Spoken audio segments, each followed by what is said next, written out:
pada hari ini RPP 7 adalah RPP Inspirasi dan Pembuatan Model Sederhana yang akan dipaparkan oleh Bu Dian Diana. Sebelum kita sama-sama menyimak paparan beliau, akan saya perkenalkan dulu Bu. Saya bacakan kurikulum nya.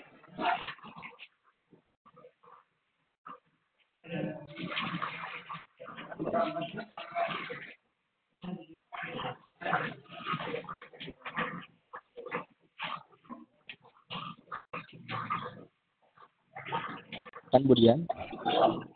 Nah, ini Bu data pribadi Bu Dian, Bu Dian, data pribadi nama Dian Diana, NIP 1910103199004,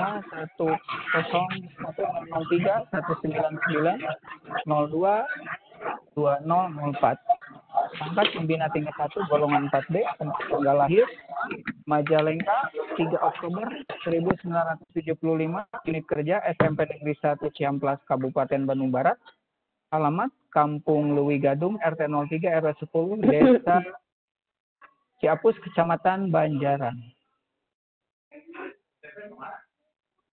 Selanjutnya pendidikan formal SD Negeri Mekarsari Kadipaten tahun 1987, SMP Negeri 1 Kadipaten lulus tahun 1990, SMA Negeri 2 Majalengka lulus tahun 1993. Pendidikan S1 Pendidikan Geografi IKIP Bandung lulus tahun 1998, S2 Pendidikan Geografi UPI Bandung lulus tahun 2015. Selanjutnya pengalaman kerja beliau pernah mengajar di SMP Negeri 2 Palasa, Kabupaten Majalengka dari tahun 1959 sampai 2004. Pernah mengajar di SMP Negeri 1 Kalipucang, Kabupaten Ciamis 2004 sampai 2008. Pernah mengajar di SMP Negeri Terbuka Kalipucang 2004-2008. Pernah juga memberikan pembinaan di PKBM Bina Pandu Mandiri Ciamis 2004-2008.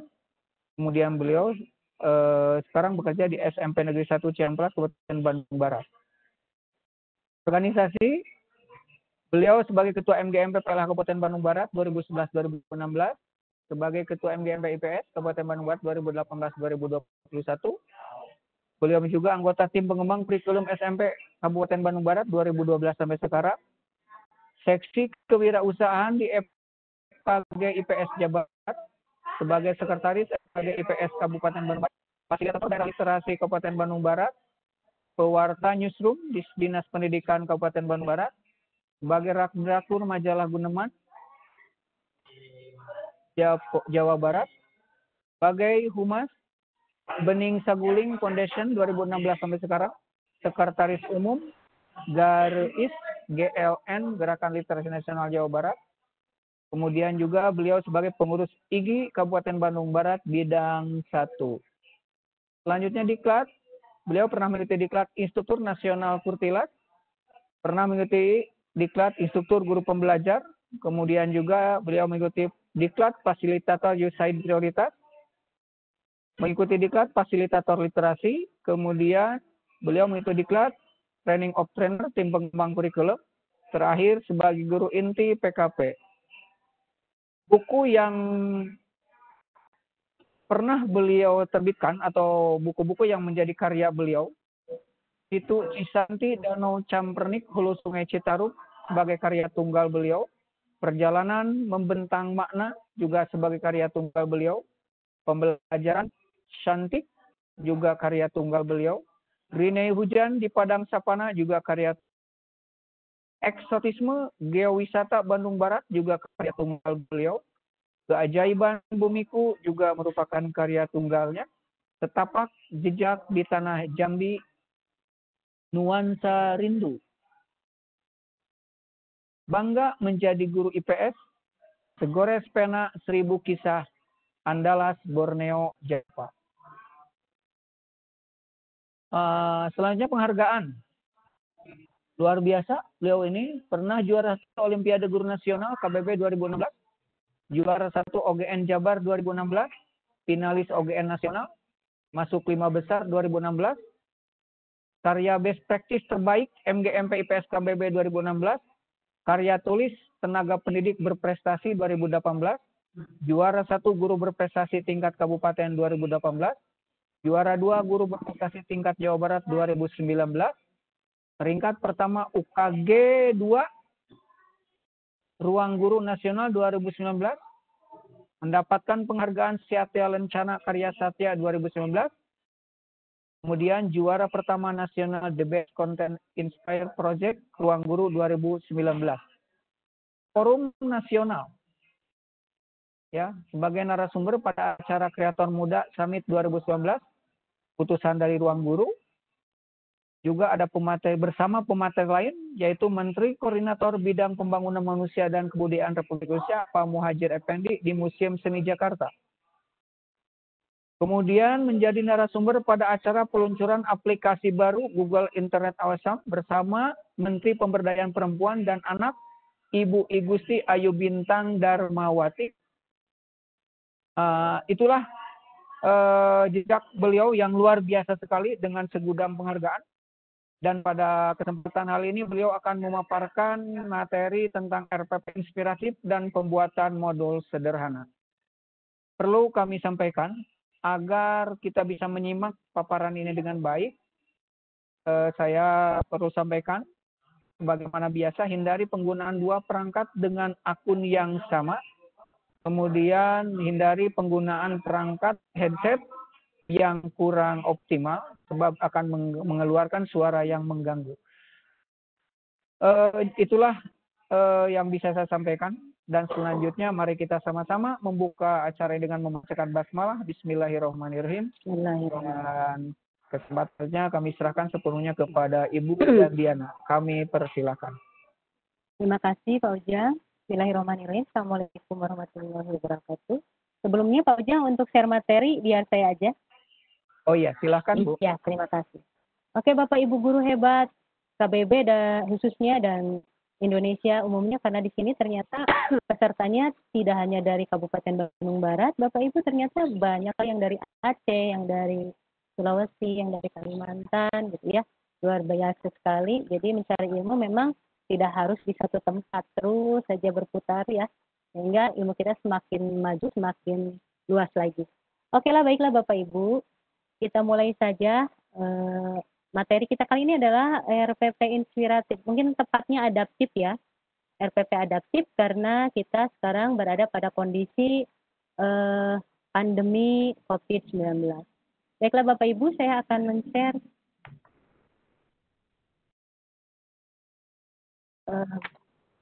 slide-nya.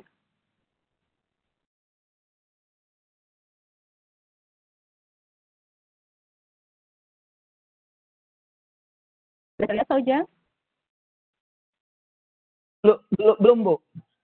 Oke, bentar.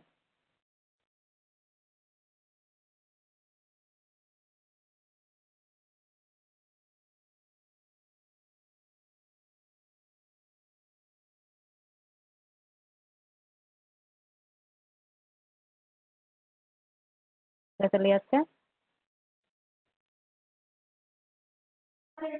Ya sudah Bu. Silahkan. Oke. Baiklah Bapak Ibu, kita mulai saja.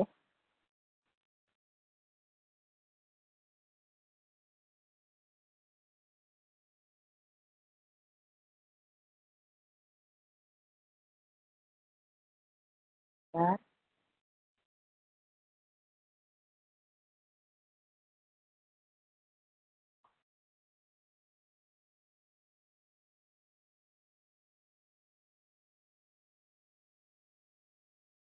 RPP adaptif atau inspiratif. Kenapa disebut adaptif atau inspiratif? Tadi sudah disebutkan bahwa RPP ini digunakan hanya pada saat terjadinya corona. Jadi ada hal-hal yang tadinya full gitu ya. Misalkan yang tadinya 13 komponen sekarang menjadi 3 komponen yang ini. Oke, latar belakangnya ini tadi ya Bapak Ibu ya. Jadi latar belakang dari RPP sederhana atau adaptif, bisa juga inspiratif, yaitu adanya surat edaran nomor 14 tahun 2019 tentang penyederhanaan RPP. Yang tadi yang 3 isi itu sistem pembelajaran, langkah pembelajaran, serta penilaian.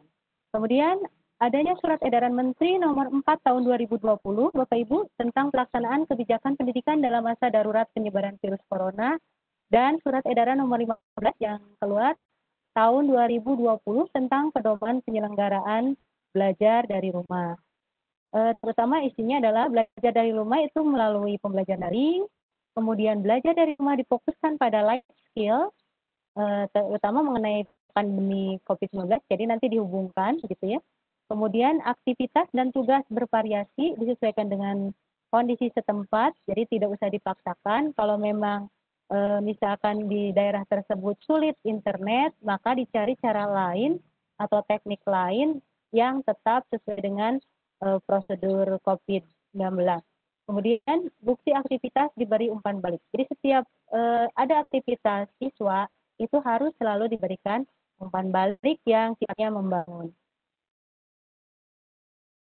Oke?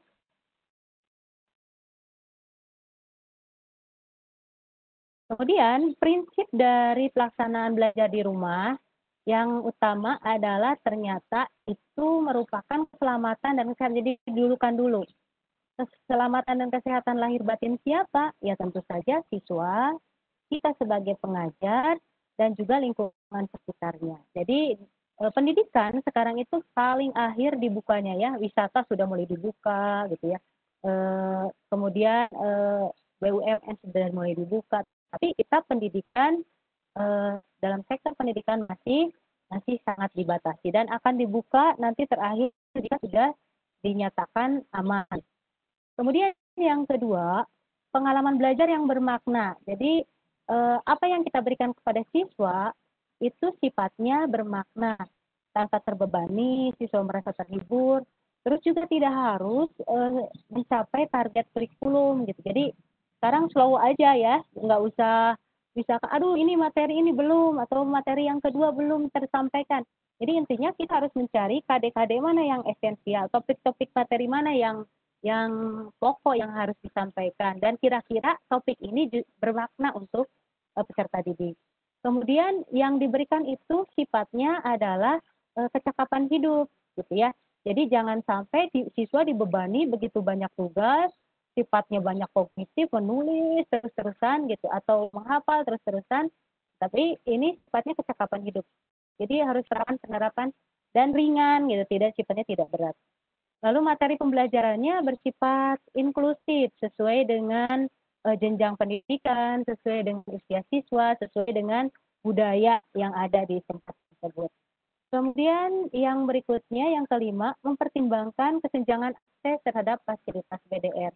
Jadi tadi misalkan di sekolah kita itu ada sebagian siswa yang memiliki HP dengan akses internet yang cukup gitu. Tapi sebagian lagi ternyata masih juga ada siswa yang tidak memiliki itu. Nah ini bagaimana caranya? Jangan sampai terjadi siswa yang mempunyai handphone itu lebih maju daripada siswa yang tidak. Kemudian nomor berikutnya, hasil belajar diberi umpan balik bersifat kualitatif dan berguna dari guru tanpa diharuskan memberi skor.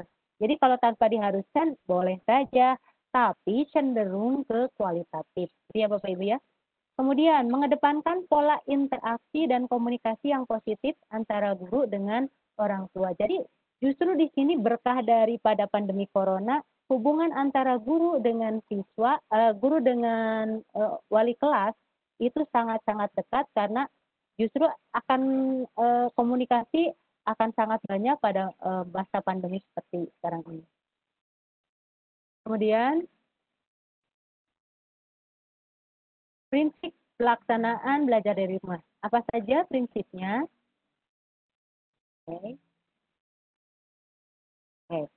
Moda dalam ini ya, moda dalam belajar dari rumah ada daring. Daring itu dalam jejaring, artinya menggunakan internet. Jadi selama terhubung dengan internet, maka kita akan bisa mengadakan pembelajaran, gitu ya. Tentu saja ini difasilitasi dengan siswa memiliki HP Android misalkan. Kemudian gurunya juga sama. Terus sekarang juga orang tua dilibatkan dalam komunikasi seputar pembelajaran, ya, artinya tugas-tugas apa saja yang akan diberikan, kapan waktunya, nah itu dilibatkan. Kemudian sekarang juga orang tua bisa memberikan masukan, artinya memberikan masukan, Bu, anak saya misalkan keteteran seperti ini, bisa tidak Bu anak saya nanti tugasnya dikerjakan kapan karena alasannya begini-begini. Jadi itu bisa lewat aplikasi misalkan di Google Classroom juga anak-anak SD atau anak-anak TK ya, SD dan TK itu biasanya menggunakan akun orang tuanya. Kemudian luring, luar jejaring, artinya di sini tidak tanpa internet ya, tanpa adanya internet. Kemudian ada yang menggunakan kombinasi, selain daring juga menggunakan luring. Nah, hasil produk apa sih yang diharapkan dari pembelajaran jarak jauh ini? Sekali lagi, produknya itu tidak memberatkan ya Bapak Ibu, kalaupun memang setiap anak kan memiliki potensi sendiri ya, tidak bisa dipaksakan. Kalau memang kita memberikan misalkan tugas menggambar, terus gambarnya jelek, ya terima apa adanya aja gitu. Karena setiap orang itu kan punya potensi yang berbeda. Ada kalanya dia jago melukis, tapi dia jago nyanyi. Ada kalanya dia jago nyanyi, tapi dalam hal matematik dia susah. Ada kalanya jago matematika atau IPA, tapi ketika berbicara dia tidak terlalu lancar. Nah itu seperti itu. Jadi dengan sendirinya anak berkembang sesuai dengan potensinya. Oke, produknya yang pertama adalah bisa produk pengembangan IT misalkan ya, misalkan membuat video atau membuat apa ya aplikasi, membuat dan sebagainya ya. Kemudian produk atau karya tulis fiksi, hasil analisis, ulasan, laporan hasil pengamatan dan percobaan itu juga bisa. Lalu misalkan tampilan seni gerak itu juga boleh gitu ya. Ini tergantung dari guru tentu saja, mata pelajaran apa yang diajarkan.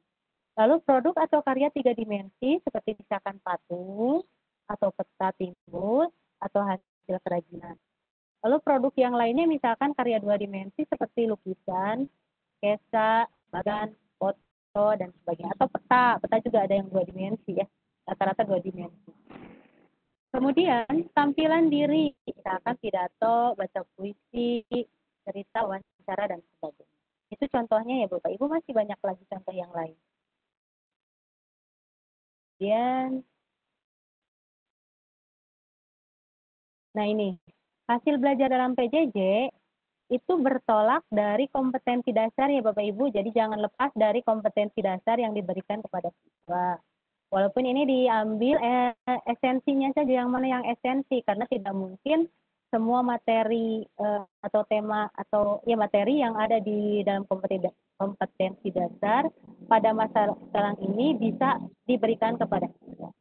Lalu yang kedua, tidak memberatkan Bapak Ibu, sekali lagi berikan tugas yang tidak memberatkan kepada siswa. Artinya sehat saja, siswa sehat saja itu sudah luar biasa bagi kita. Sudah alhamdulillah sekali ya. Karena memang tadi kan targetnya itu kenapa dilaksanakan BDR adalah keselamatan dari dan kesehatan, keamanan dari siswa dan guru. Kemudian menantang, tugasnya menantang. Artinya menantang di sini ketika melihat tugas tersebut, siswa ingin mencoba, oh ini ada tugas nih, kayaknya harus segera. Nah, harus segera, tapi dia merasa tertantang. Kemudian menghibur, cari yang menghibur, yang tidak memberatkan atau membebankan kepada siswa. Kemudian mengembangkan kecakapan hidup. Kalau bisa sih tugasnya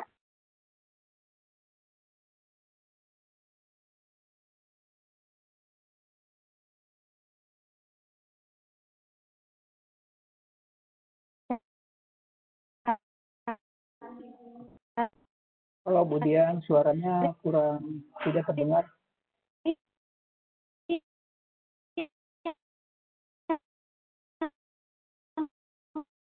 sedemikian rupa sehingga harus bersih, harus indah, harus rapi misalnya. Nah, itu kecakapan hidup. Otomatis dengan sendirinya siswa tersebut tanpa harus disuruh dia mengerjakan tugas, bebersih dan sebagainya, dan akhirnya mungkin dapat ada hikmah dari situ. Ternyata ketika kita melakukan kegiatan bebersih, ketika kita memperindah satu tempat, maka akan terjadi kenyamanan gitu ya. Begitu Bapak Ibu hubungan dengan kecakapan hidup. Kemudian RPP adaptif atau sederhana ya, inspiratif juga bolehlah kalau memang inspiratif. Nah ini berdasarkan surat edaran Mendikbud nomor 14 tahun 2019, terus yang tadinya 13 komponen menjadi 3 komponen, seperti tadi dikatakan ada tujuan, ada langkah-langkah pembelajaran, dan ada penilaian. Format RPP itu bebas merdeka Bapak Ibu, tidak harus kaku, tidak harus harus di Word, harus rapi, tidak harus begitu. Silakan Bapak Ibu mau dibuat seperti format apapun, mau dihias seperti apapun, mangga. Yang penting apa? RPP tersebut digunakan, bukan hanya sekedar administratif atau keperluan administrasi saja. Lalu komponen wajib tadi sudah dikatakan ada 3 ya, yaitu tujuan, kegiatan, dan penilaian. Nah, terus ada prinsip efisien, efektif, dan berorientasi pada murid. Apa itu efisien, apa itu efektif, apa itu berorientasi pada murid? Nanti berikutnya kita lihat.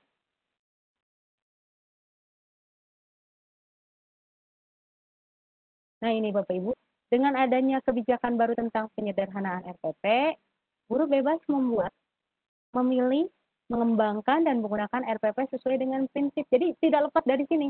Ketika kita membuat RPP, efisien nggak sih? Apa itu efisien? Efisien itu tepat dan tidak menghabiskan waktu dan tenaga. Jadi wah, satu RPP aja sampai ke berhari-hari gitu. Bahkan waktu kemarin kan kita sampai waktu saya ikut grup PES itu ya, sampai satu RPP itu hampir 26 lembar karena saking ingin lengkapnya begitu ya. Tapi ternyata sekarang cuma 1 lembar, asa efisien, tidak menghabiskan waktu dan tenaga, ya sekarang harusnya lebih ringan Bapak Ibu. Kemudian efektif. Efektif itu mencapai tujuan pembelajaran. Si RPP yang dibuat itu nyampe nggak sih pada tujuannya gitu. Jangan-jangan tujuannya ke sini, lalu apa yang dilakukan kemana gitu. Kemudian berorientasi pada siswa. Jadi mempertimbangkan kesiapan, ketertarikan, dan kebutuhan belajar siswa. Bedakan ya Bapak Ibu, ya siswa yang hidup di kota dengan siswa yang hidup di kampung, atau siswa yang hidup jauh di sana di pulau-pulau terpencil di Indonesia. Oke. Kemudian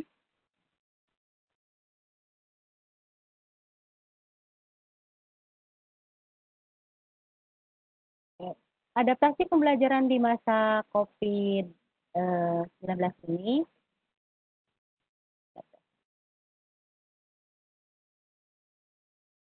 Guru tidak perlu fokus pada penuntasan kurikulum. Sekali lagi, tolong jangan mengejar materi Bapak Ibu untuk sekarang, santai saja.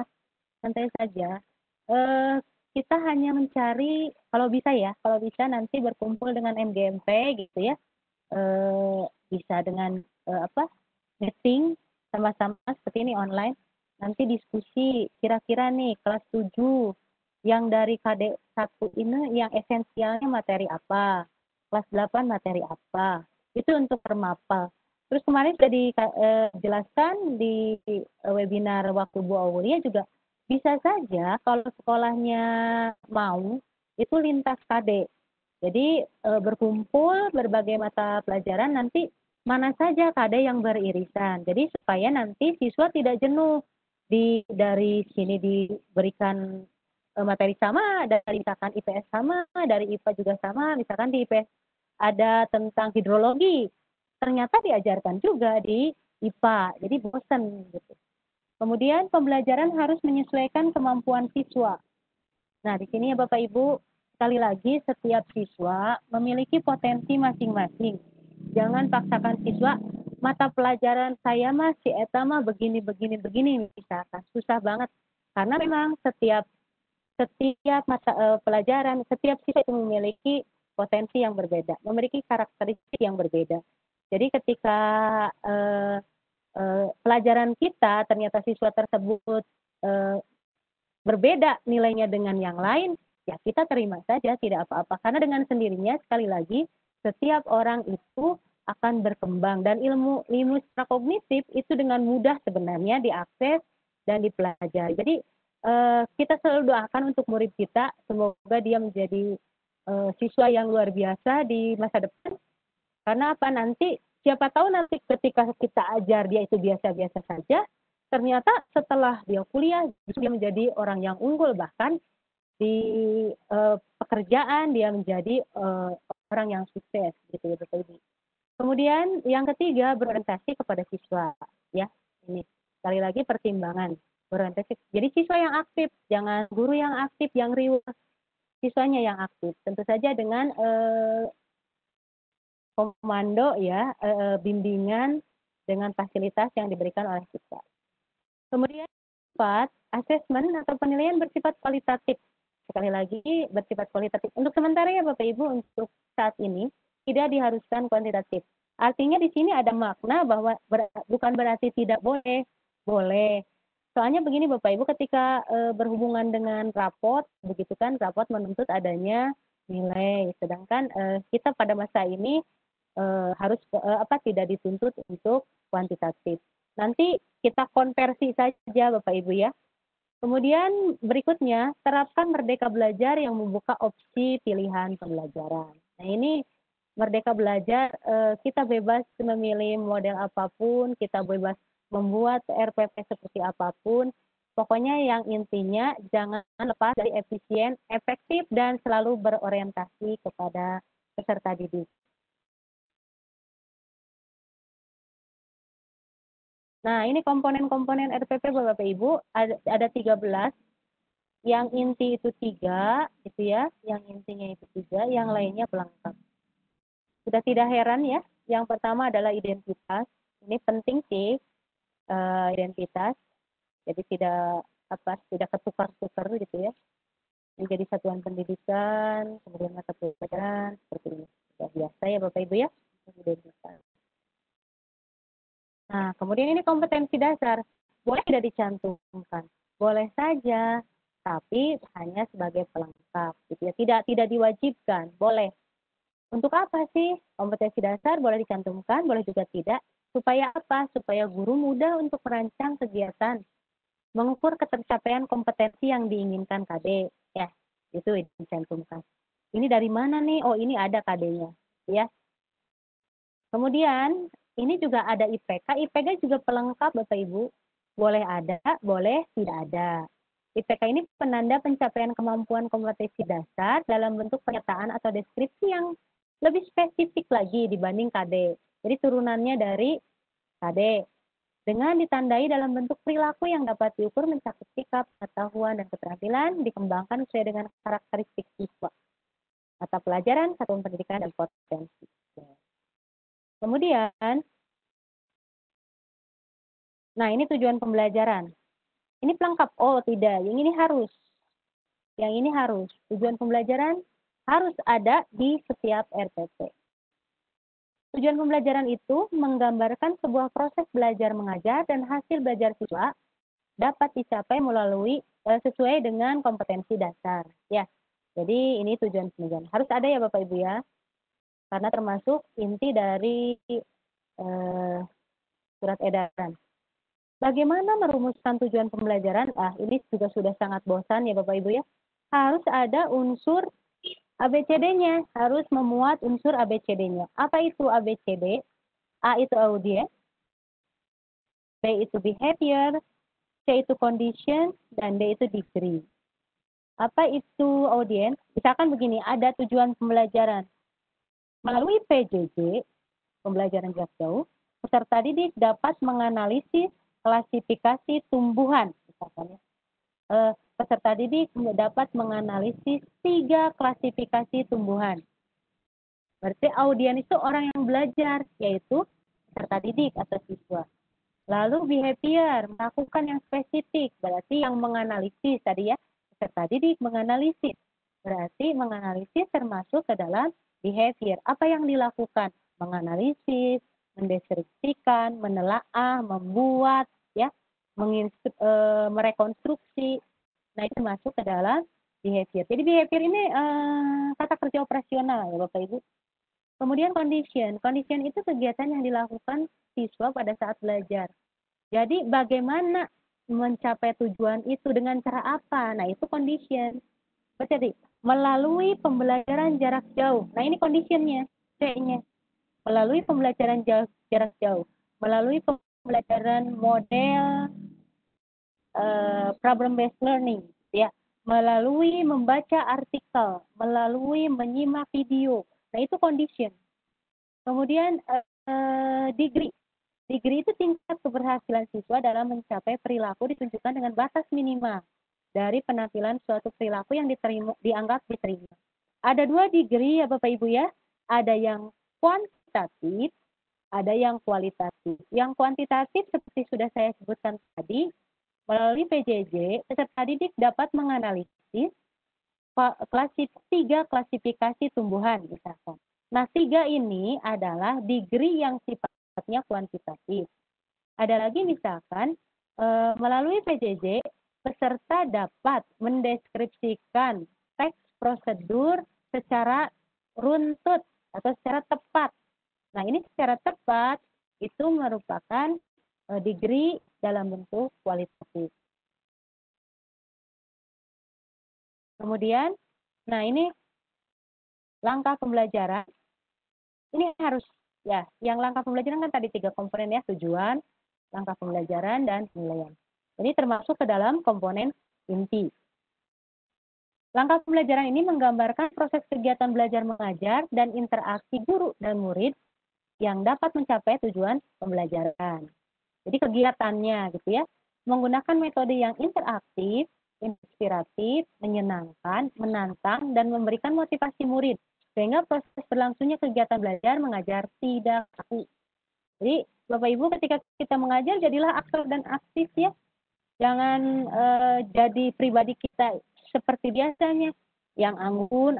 Yang anggun juga kalau lagi ngajar interaktif ya, menyenangkan gitu. Jadi jadilah aktor dan aktif. Jadi anggaplah kita sedang manggung, sedang melakukan pertunjukan di depan siswa. Sehingga siswa merasa bersemangat dalam belajar. Kemudian menciptakan suasana belajar yang dapat membuat murid ikut berpartisipasi aktif, memberikan waktu dan ruang yang cukup bagi kreativitas siswa. Jadi jangan sampai kita ngasih tugas, tapi waktunya mepet-mepet gitu. Buat video hari ini segera dikumpulkan. Itu jangan terjadi lagi Bapak Ibu, karena berikan ruang dan waktu, karena tidak hanya mengerjakan mata pelajaran kita kan. Siswa itu di sekolah umum aja di negeri ada 11 mata pelajaran. Bayangkan setiap hari misalkan dari sehari itu 3 mata pelajaran harus dikerjakan oleh satu anak. Belum lagi sorenya misalkan ada sekolah lagi, ada sekolah agama dan sebagainya. Jadi jangan sampai membebani peserta didik.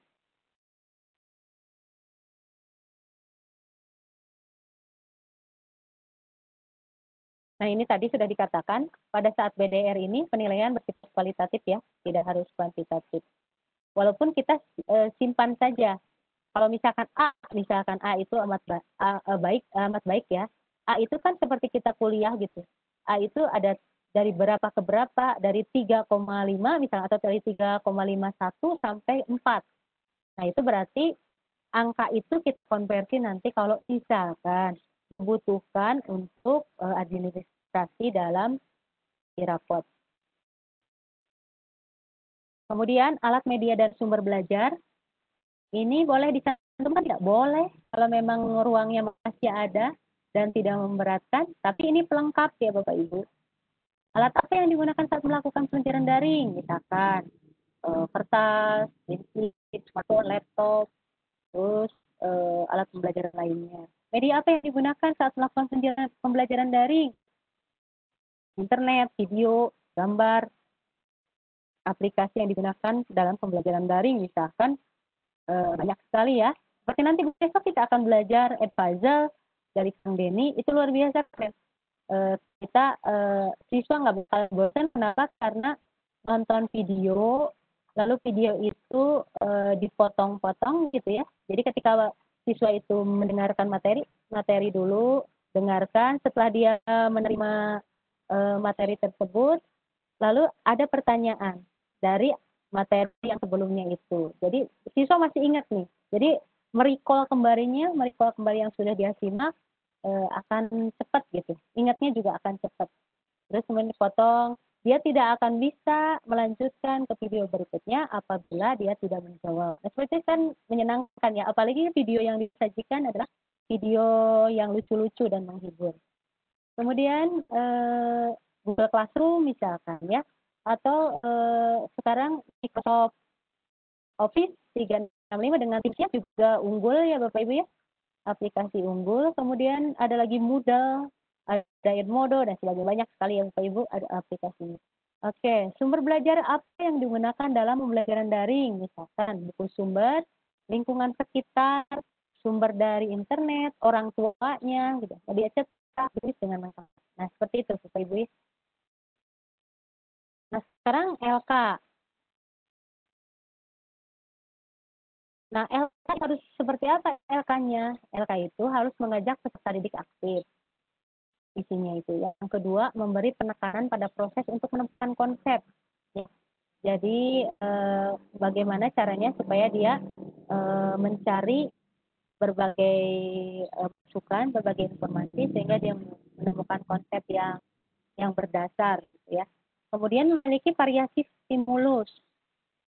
Jangan sampai LK itu dari LK1 sampai LK berikutnya sama gitu bahasanya. Jadi harus bervariasi ya Bapak Ibu ya. Kemudian mengembangkan kemampuan komunikasi sosial, kognitif, emosional, moral, dan estetika pada diri peserta didik. Jadi kreativitas juga diperlukan di sini. Artinya ketika dia mengerjakan LK, itu pasti akan berbeda-beda dalam pengerjaannya seperti apa. Begitu ya Bapak Ibu ya.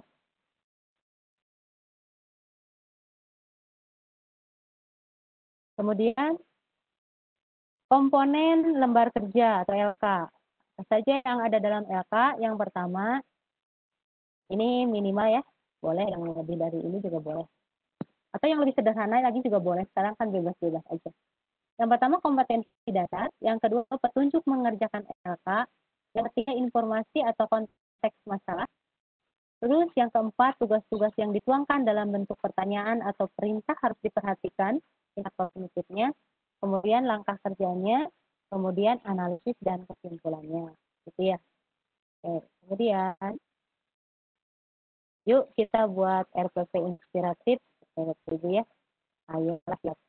Nah ini kalau susunan modul itu lebih sederhana lagi karena modulnya juga sederhana.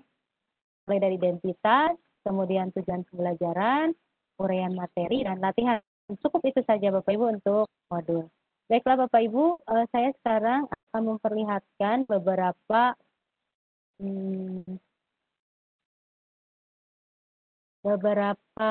RPP ya. RPP dibanding-bandingkan aja Bapak Ibu mana yang lebih senang.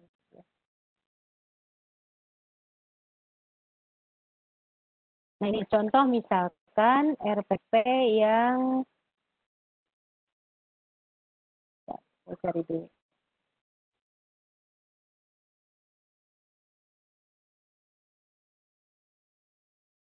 RPP ini misalkan.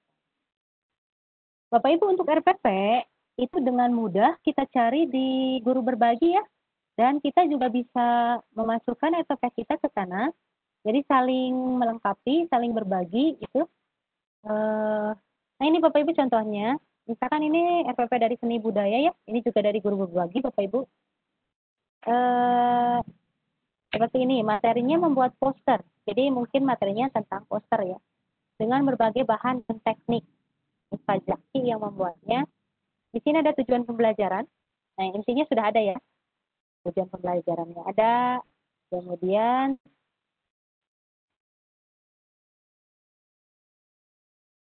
di sini model kegiatan pembelajarannya juga ada.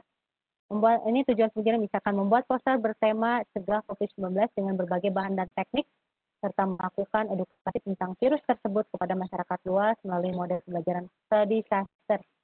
Jadi study disaster ini mungkin disaster itu kan dari disaster ya, bencana. Jadi digunakan pada saat terjadi bencana seperti itu ya.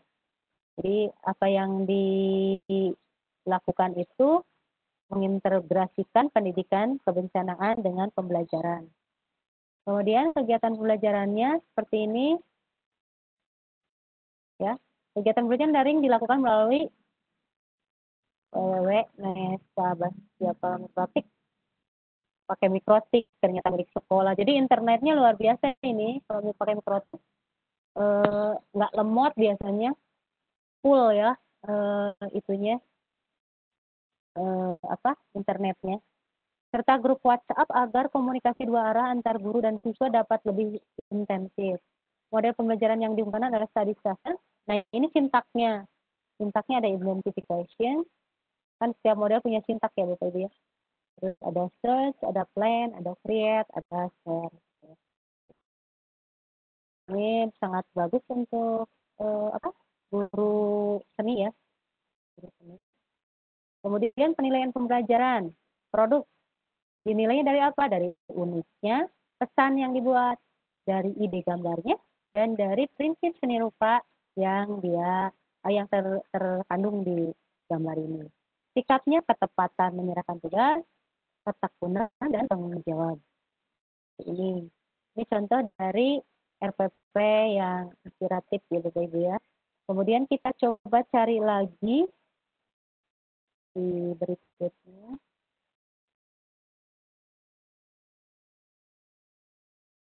Yang kedua,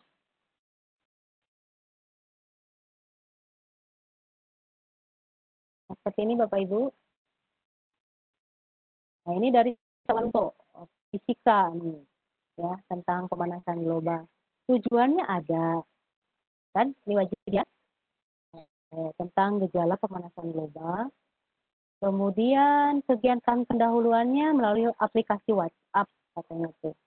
Mengecek kehadiran peserta didik, mengarahkan peserta didik untuk mulai berdoa. Kan kalau dalam RPP biasa ya, misalkan salam, berdoa begitu. Nah ini terurai ini.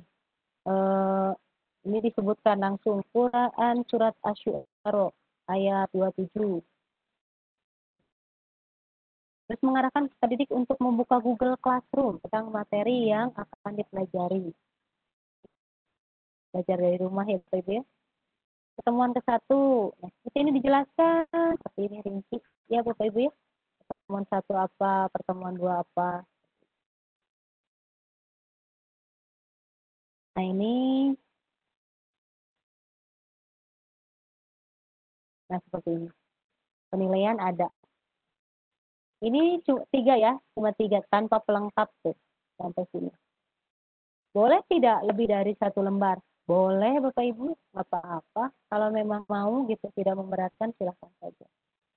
Oke, kemudian yang lain, misalkan dari Pak Cece misalkan ya, dari Pak Cece, Ketua IGI Kabupaten Bandung Barat, beliau juga membuat RPP inspiratif seperti ini.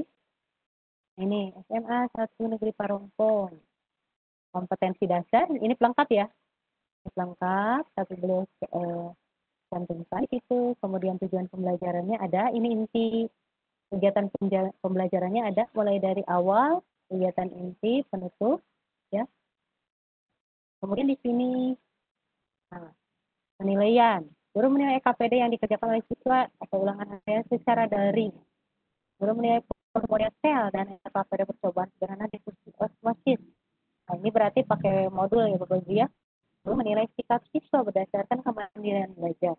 Nah, ini yang Bapak Ketua IGI kita, Bang Cece. Beliau juga membuat modulnya seperti ini. Bapak Ibu. Ini modul saya malah. Bentar. Modul. Nah, ini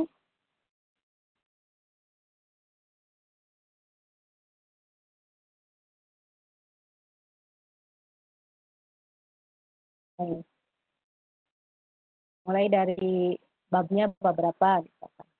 Lalu KD-nya. KD-nya di sini dituliskan dari mulai KD pengetahuan dan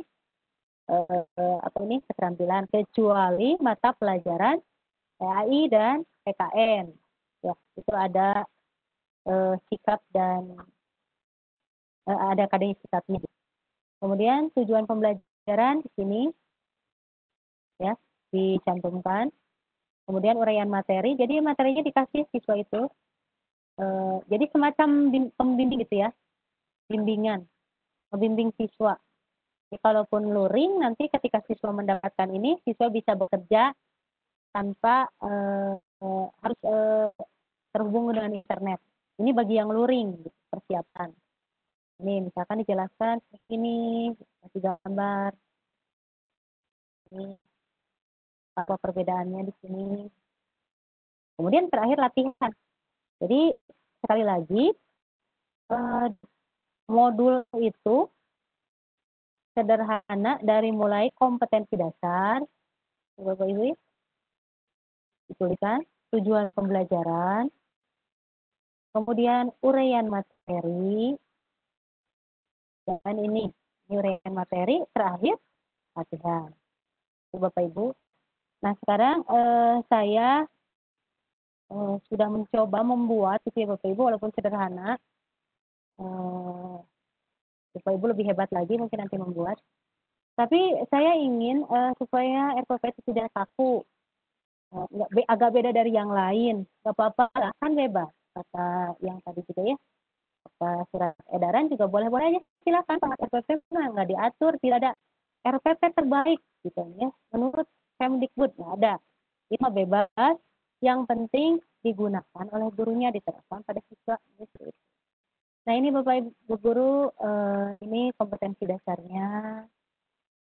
Bentar, ini identitas dulu ya. Identitas saya ngajar di yang kelas 1, ngajarnya pelajaran IPS, kebetulan bab 3 itu tentang ekonomi kreatif, gitu ya. Lalu ini satu kali pertemuan. Dan satu kali pertemuannya itu panjang, ya. Pengerjaannya. Ya Bapak Ibu, ini IPK-nya.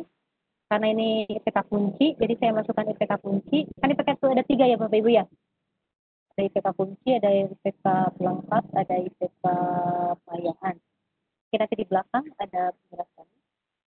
Jadi kalau IPK kunci itu IPK yang kata kerja operasionalnya itu harus sejajar, harus kata-katanya harus seimbang dengan KD. Jadi kalau menganalisis, ya yang timbang dengan KD apa selain menganalisis? Menelaah misalkan. Jadi jangan ngambil KD yang bawah. Nah kalau IPK pendukung, berarti IPK yang di bawah KD. IPK yang di bawah KD. Tapi kalau IPK pengayaan, berarti IPK yang di atas daripada kata kerja operasional yang ada pada KD. Ya, kemudian, nah ini gitu ya, mulai sejenis ekonomi kreatif, kemudian ini, oh ini belum dihapus ini maaf. Oke. Selanjutnya, nah ini tujuan pembelajarannya itu melalui model discovery learning. Berarti model kalau discovery learning kan mulai dari simulation ya. Nah, peserta didik dengan benar dapat menganalisis dan membuat produk ekonomi kreatif. Jadi si anak disuruh membuat produk ekonomi kreatif dari barang bekas, ya, dengan penuh tanggung jawab. Kan tadi katanya tujuan pembelajaran itu harus ada kognitifnya, harus ada afektifnya, gitu ya, harus ada psikomotornya, gitu. Ini tujuan pembelajaran. Kemudian langkah-langkahnya, ini saya ingin menghidupkan siswa, maksudnya supaya pembelajaran itu tidak bosan, walaupun kita tidak ada di antara mereka, walaupun kita tidak berhadapan langsung dengan mereka, gitu ya, ketika tidak melakukan daring, meeting, tapi bahasa kita membuat mereka merasa bahwa kita itu ada di antara mereka. Misalkan ini pendahuluan. Anak-anak yang Ibu banggakan, apa kabarmu dan sudah siap belajar hari ini? Mari kita mulai dengan berdoa. Kita diberikan kesehatan dan kelancaran dalam belajar oleh Tuhan Yang Maha Esa. Kita akan mulai pembelajaran kali ini dengan materi ekonomi kreatif. Silakan kalian minta bantuan kepada orang tua atau saudara dalam melaksanakan pembelajaran ini apabila ada kesulitan. Tapi ingat, lakukan dengan santun. Jangan lupa ucapkan terima kasih. Bila sudah dibantu, siap ya. Ayo, semangat untuk memulai pelajaran. Terus ada juga di sini pesan dari saya, mohon bantu teman-temannya ya yang rumahnya berdekatan dengan yang luring untuk pemberitahuan tugas dan penyerahannya. Jadi maksud saya menulis di sini supaya nanti teman yang dekat dengan rumahnya, teman yang tidak punya HP maksudnya, itu dia bisa tahu tugas-tugasnya dari yang punya HP gitu. Dan biasanya kalau kita komando aja di WA misalkan, anak-anak si ini kemana ya? Misalkan Bunda dia mah nggak punya HP, bisa bantu nggak sayang? Ibu nggak bisa menghubungi, pasti mereka siap gitu. Siap Bu, dengan rayuan kita dulu tentunya ya, dengan rayuan dan mereka semangat. Terus selalu membeli laporan Bu, ini fotonya dan sebagainya. Jadi mereka misalkan tugasnya foto dan si yang punya Android itu mengupload membantu mengupload foto yang tidak punya HP tersebut. Kemudian kegiatan inti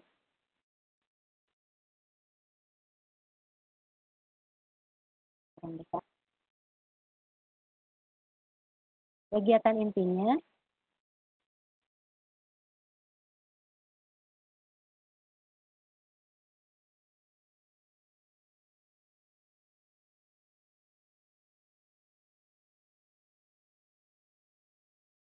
Bapak Ibu.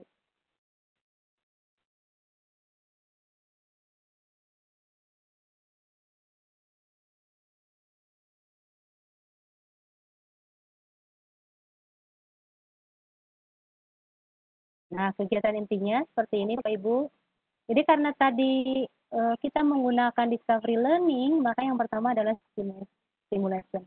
Nah, simulation di sini tidak harus dituliskan ya Bapak Ibu ya, tidak harus per satu simulation kalimat ya. Tapi dengan kita melihat langkah-langkah, kita sudah tahu bahwa ini adalah model pembelajaran discovery learning. Misalkan simulation di sini kita mulai dengan melihat video ya pada tahunan berikut ini. Yuk kita nonton. Nah, kita kasih linknya ke siswa. Siswa suruh nonton tentang materi ekonomi kreatif yang saya berikan. Dan ini sudah dilihat bahwa materi ini aman bagi siswa, tidak ada unsur negatif, pornografi, atau bahasa yang kasar dan sebagainya. Ya, seperti itu. Jadi sebelumnya kita lihat dulu videonya itu aman atau tidak. Setelah kalian simak tautan tersebut, tentu kalian sudah menemukan informasi-informasi penting tentang ekonomi kreatif. Coba buat satu pertanyaan tentang materi ini dan silakan tanyakan di forum kelas. Jadi saya menggunakan Google Classroom di stream gitu ya. Jadi saya membuat status duluan, saya membuat pengumuman. Silakan di stream itu silakan anak-anakku jika ada pertanyaan tentang video yang ditayangkan, silakan di sini didiskusikan. Nah, nanti anak-anak lakukan komen di stream atau forum di Google Classroom. Di bawah pengumuman ekonomi kreatif tadi ya, kita lanjutkan kegiatan berikutnya. Tetap semangat ya. Kemudian, setelah itu, sekarang kalian cari informasi dari berbagai sumber tentang membuat produk ekonomi kreatif dari barang bekas, terutama yang bahan-bahannya ada di rumah kalian. Nah ini COVID ya Bapak Ibu, hubungannya dengan jadi anak-anak kan harus di rumah. Jangan paksakan karyanya, produknya itu produk yang luar biasa. Jangan memandang wah itu bakal dimahalin. Gitu. Kita hanya meminta barang alat dan bahannya ada di rumah seadanya. Jangan memaksakan diri untuk membeli. Kalaupun memang misalkan barangnya dari hal-hal yang sangat sederhana sekalipun, ya kita terima. Yang penting kreativitas yang kita nilai ya Bapak Ibu ya.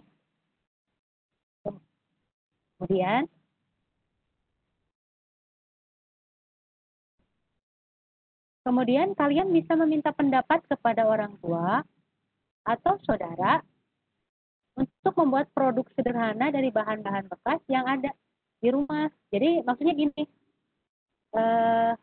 mereka kan nggak ada teman diskusi tuh. Misalkan gini, Mas, saya dapat tugas dari ibu guru nih, harus membuat barang ekonomi kreatif dari barang bekas. Di kita kira-kira ada apa ya yang barang bekas? Misalkan. Tuh ada botol aqua, gelas kemasan minuman gitu ya, gelas kemasan minuman kemasan. Ada kardus bekas, ada plastik bekas, ada keresek. Keresek juga kan saya lihat di pameran kemarin yang waktu pameran literasi KBB Mekar ya, GLN Mekar, itu luar biasa, banyak dari berbagai SMP se-KBB itu dihiasi dengan bunga-bunga yang dibuat dari keresek yang warna-warni gitu. Itu luar biasa, keren-keren. Nah, seperti itu.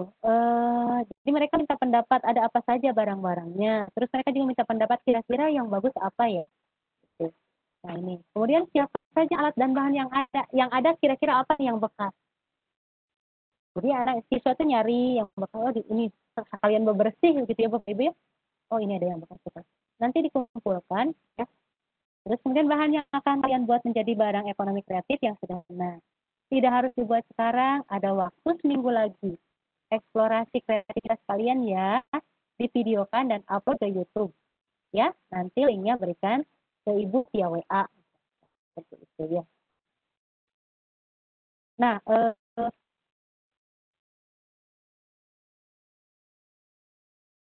di sini sebenarnya di LK sudah saya di LK di lembar kerja sudah saya tuliskan. Jadi tidak hanya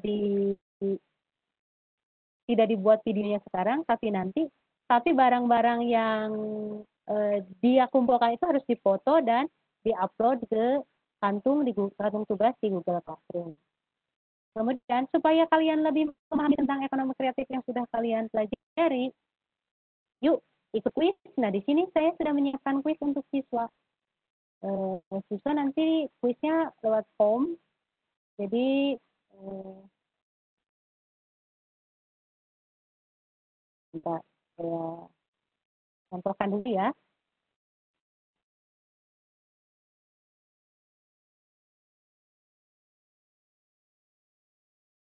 Saya contohkan dulu.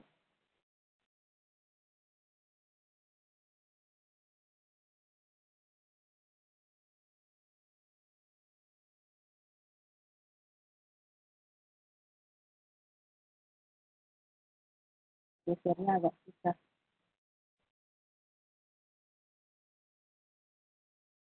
Ada di sebelah sini.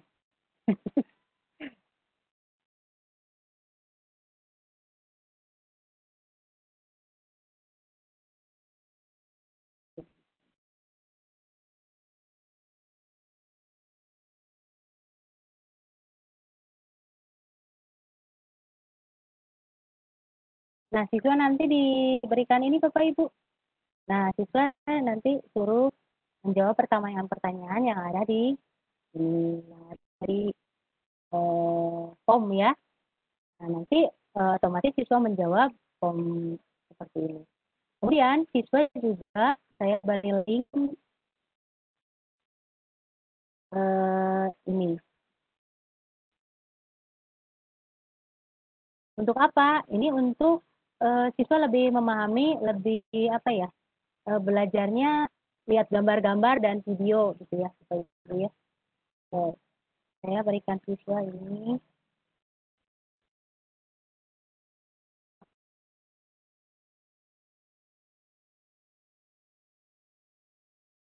Yang ini.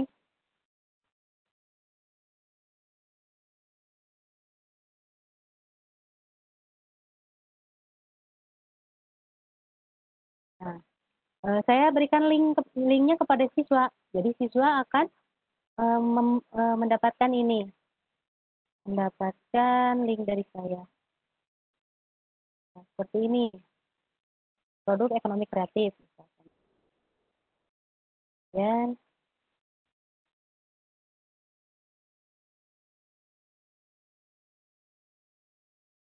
nah ini, anak-anak yang Ibu banggakan, apa kabarmu? Dan sudah siapkah untuk belajar hari ini? Oke, kemudian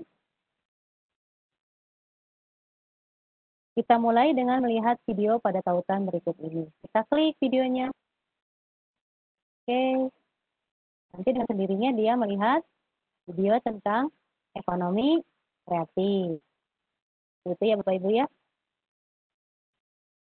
Oke. Nah, kemudian setelah itu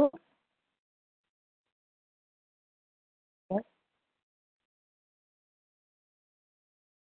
terhalang ini banyak terhalang.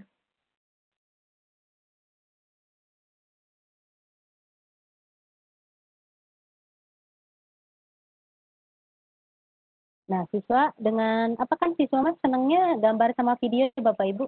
Jadi kita kasihnya gambar video aja. Nah, seperti ini. Setelah kalian simak tautan,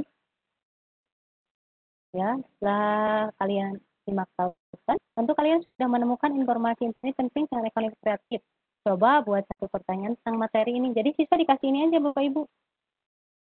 Dan silakan tanyakan di forum kelas Google Classroom di bawah pengumuman ekonomi kreatif. Kita lanjutkan ke yang berikutnya ya. Jadi yang tadi, yang di RPP, saya masukkan kalimat-kalimatnya ke sini ke siswa. Jadi siswa akan merasa tidak belajar online, jadi ditemani gitu ya. Sekarang kalian cari informasi dari berbagai sumber tentang membuat produk kreatif dari barang bekas, terutama yang bahan-bahannya ada di rumah kalian. Misalnya seperti ini. Jadi nanti si anak nyari informasi. Oh, gambar ini gimana sih buatnya gitu ya. Ada bekas minuman kemasan jadi pot lucu-lucu. Yang ini ternyata ini ada barang bekas dari kardus, ternyata bisa jadi lampion gitu ya. Ternyata ini ada bekas dari telur, wadah telur di pasar, itu bisa jadi bunga yang indah gitu. Atau misalkan kardus bisa jadi tas yang bisa dijual juga. Nah, dari sini mereka akan diharapkan bisa terinspirasi dan tentu saja memiliki kecakapan hidup atau life skill yang sesuai dengan harapan kita.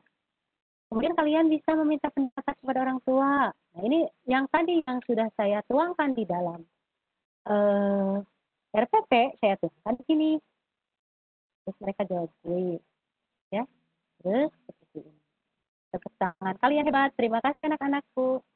Nah, ini memberikan semangat kepada anak-anak kita. Oke.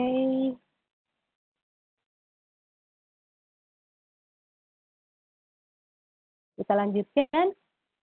Nah, ini penilaian. Ini penutup ya. Penutup belum.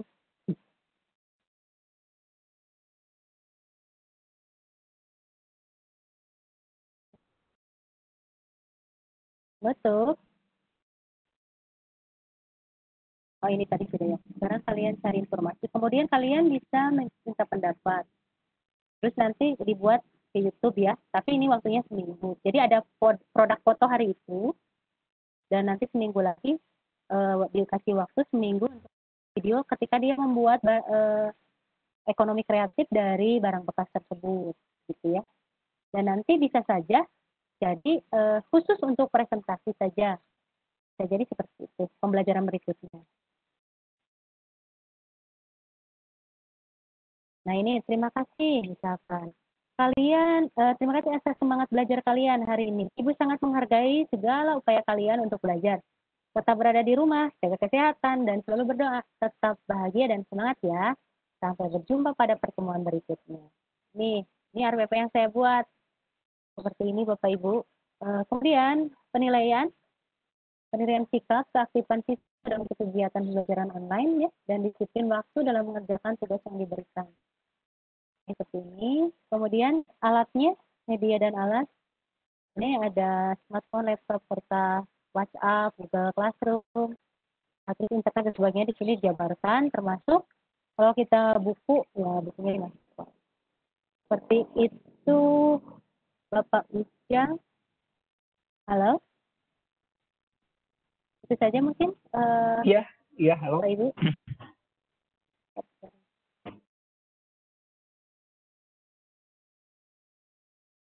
Iya, silakan Pak Ujang, saya berikan lagi ke Pak Ujang. Iya, terima kasih Bu Dian yang sudah menyampaikan paparannya yang luar biasa. sangat detail dari awal sampai akhir, sampai beliau memberikan contoh beberapa RPP yang bisa kita adopsi sesuai dengan kondisi dan situasi yang ada di sekolah kita masing-masing. Baiklah rekan-rekan semua, dari paparan yang disampaikan oleh Bu Dian, ini sudah ada beberapa peserta yang ingin menyampaikan pertanyaan melalui raise hand. Ada Bu Ipon Juaningsih, ada Bu Nina Ambarwati, ada Bu Chandrawati.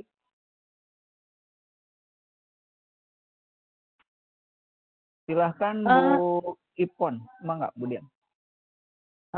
Dibuka Bu Ipon atau ada pertanyaannya Pak? Di chat atau buka? Ya. Bu Ipon, ini bukan raise hand. Oh, raise hand. Sudah dibuka mic-nya? Masih ditutup Pak Bu Ipon? Masih ditutup Bu Ipon.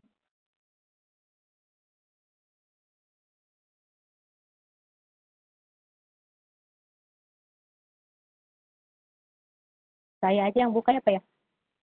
Iya, Ibu aja yang buka.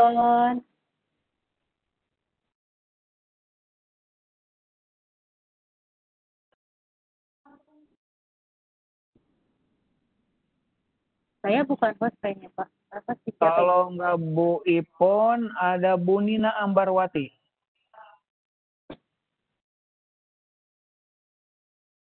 Bu Nina Ambarwati. Ini hostnya kok ada di Bu Anita? Bu Anita Nur Hasanah Kaltara.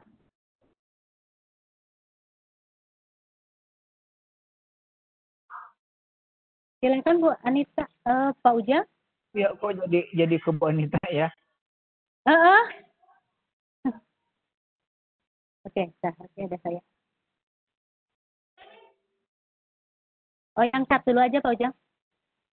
Iya. Yang chat ada. Halo, iya Ibu. Nah. Oh iya, silakan Bu Anita. Siapa? Oh, sudah ya. Terima kasih. Ini hostnya siapa ya Bu? Bisa diserahkan ke siapa ini? Ke Pak Ujang aja. Bentar. Iya. Ke Pak Ujang. Ke Pak Ujang, Bu. Yang ini presenter lagi kah? Dipindahkan kah ini? Iya, ke Pak Ujang lagi. Pak Ujang? Iya. Oh, Pak Ujang dinaikkan kah Bu? Iya. Sebentar Mbak. Iya, silakan. Udah Pak Ujang, udah nggak? Udah. Baiklah. Ada Pak Amir Jahidin. Pak Amir Jahidin, bentar.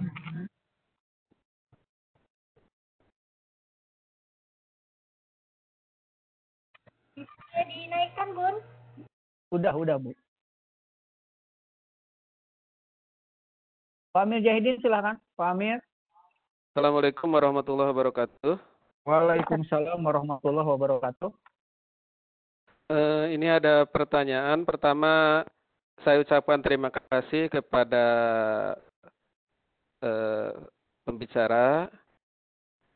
Sudah jelas sebetulnya apa yang sudah disampaikan. Cuman barangkali seperti yang kita ketahui banyak kendala-kendala sebetulnya di anak-anak gitu.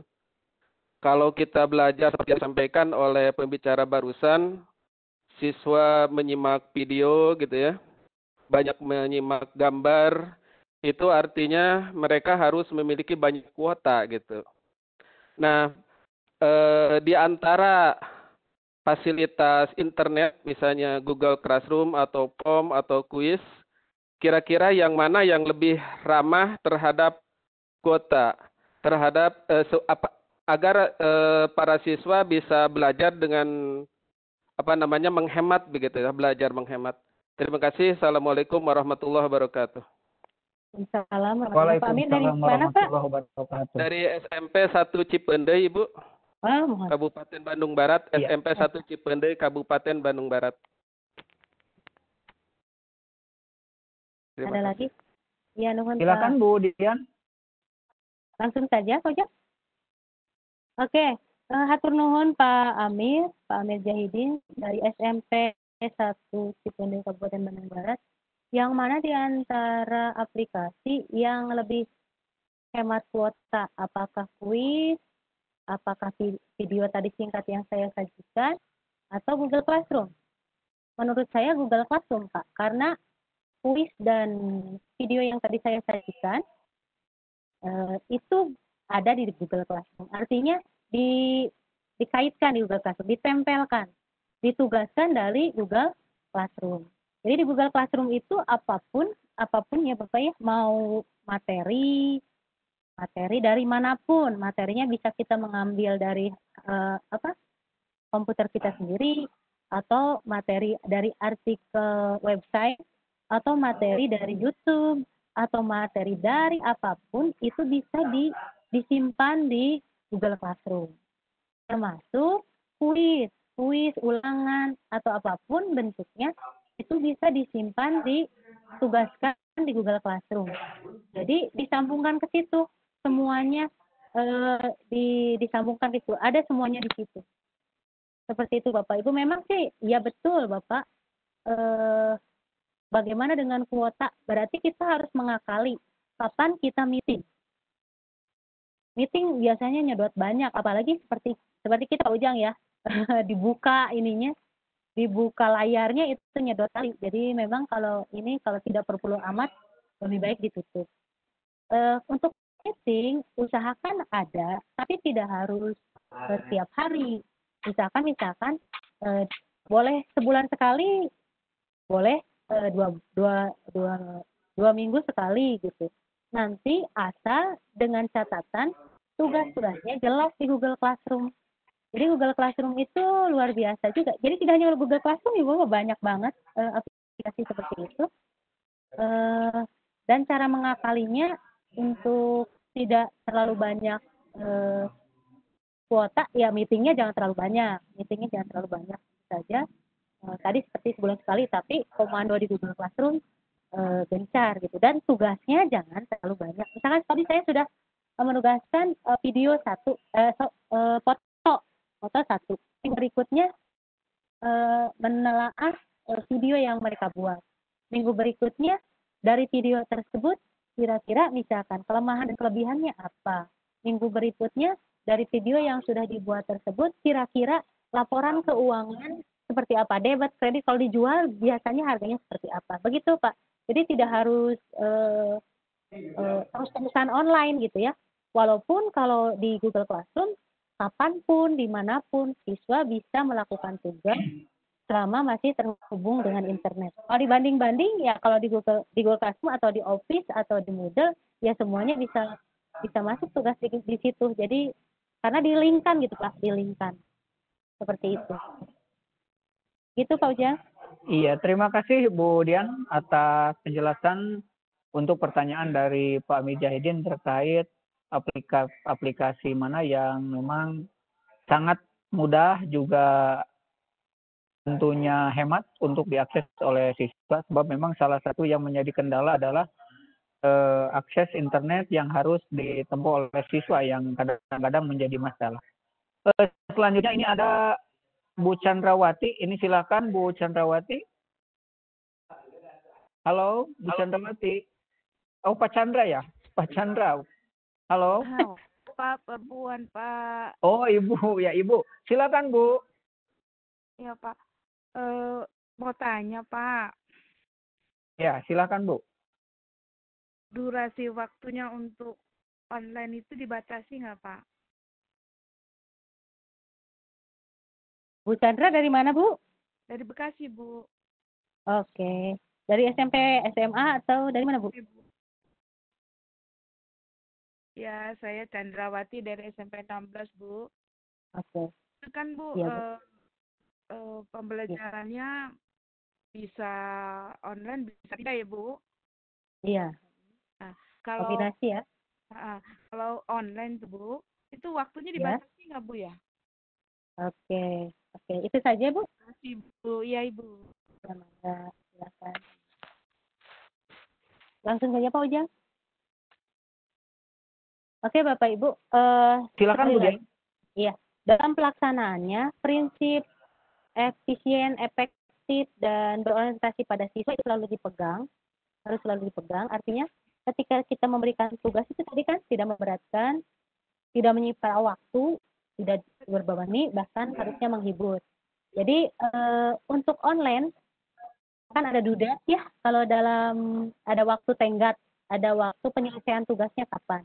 Jadi misalkan kita di kalau mau di Google Classroom ya, di WhatsApp juga boleh kalau memang fasilitasnya WhatsApp boleh. Misalkan anak-anakku silakan, misalkan kalian matematik nih, kalian keluar rumah, bukan ke rumah atau nggak boleh ya, ke pinggir jalan misalkan, atau silakan cari kendaraan, sepeda berapa, terus mobil berapa, terus dan sebagainya.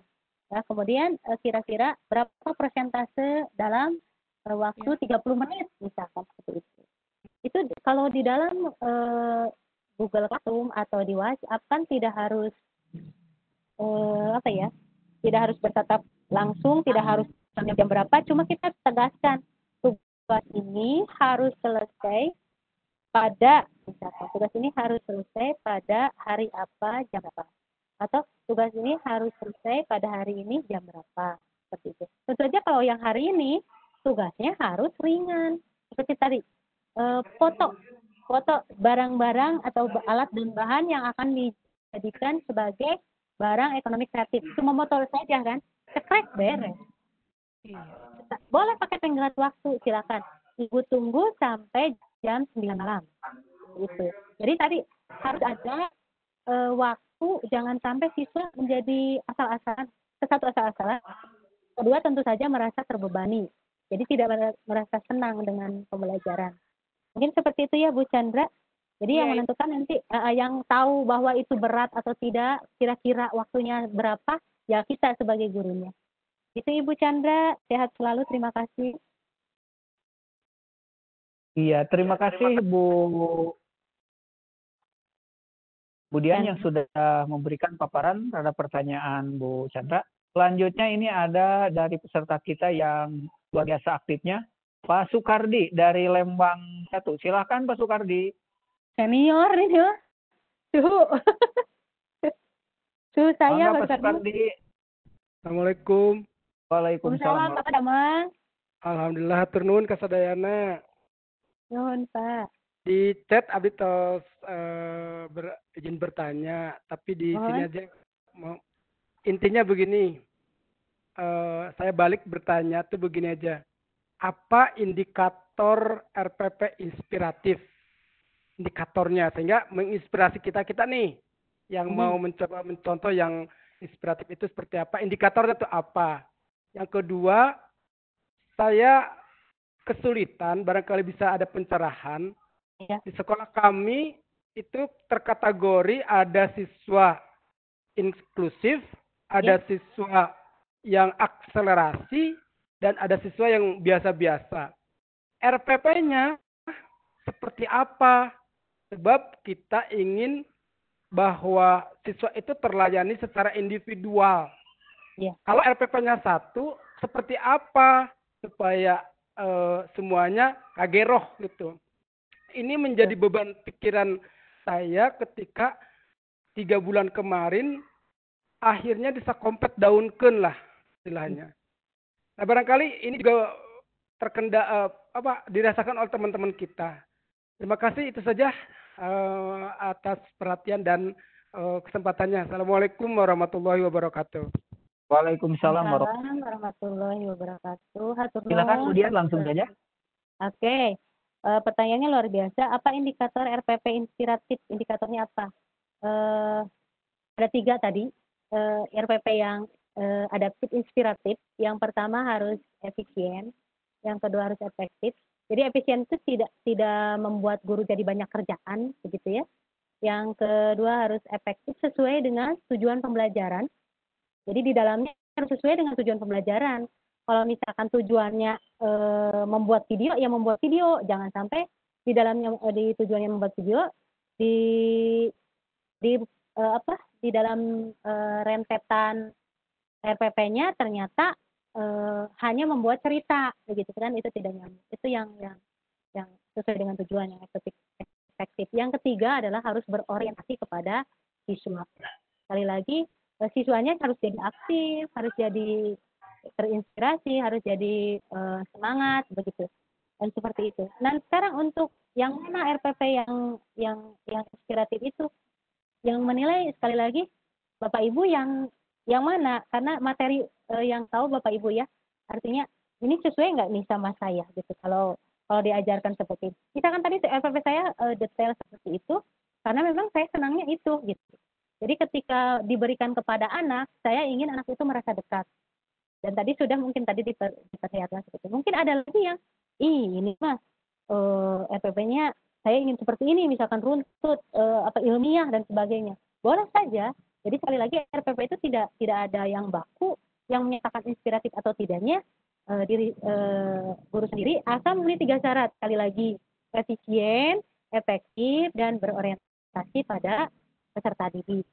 Kemudian yang kedua, jika luar biasa ya, Lembang 1 ini memang ada 3 kelas, katanya ada inklusif, ada akselerasi, ada yang biasa-biasa saja. Memang ini khusus untuk inklusif, harusnya ada guru khusus, guru pendamping khusus, sehingga anak terarah. Walaupun sekarang inklusif itu memang harus dibaurkan dengan anak yang dianggap biasa-biasa gitu. Kenapa? Karena nanti akan ada saling menghargai. Anak biasa akan tahu betapa di sekeliling kita ternyata ada anak yang berbeda yang harus kita hargai, tidak boleh dibeda-bedakan, harus saling membantu begitu. Di sisi lain, kalau dipotong dulu sebentar, Bu. Oh, boleh. Mangga silakan. Bentar. Silakan Pak Kadir. Maaf, Pak Spardi.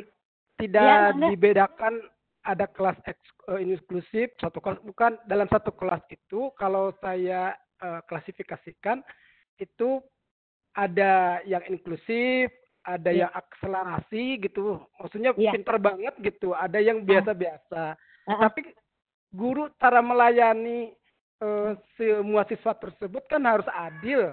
Iya, bagaimana RPP-nya supaya menjangkau ke seluruh siswa tersebut begitu, Bu, maksudnya. Terima kasih, Bu. Memang betul Bapak. Memang sekarang harus digabungkan ya. Dulu kan memang bahkan harus ada sekolah khusus SLB misalkan ya.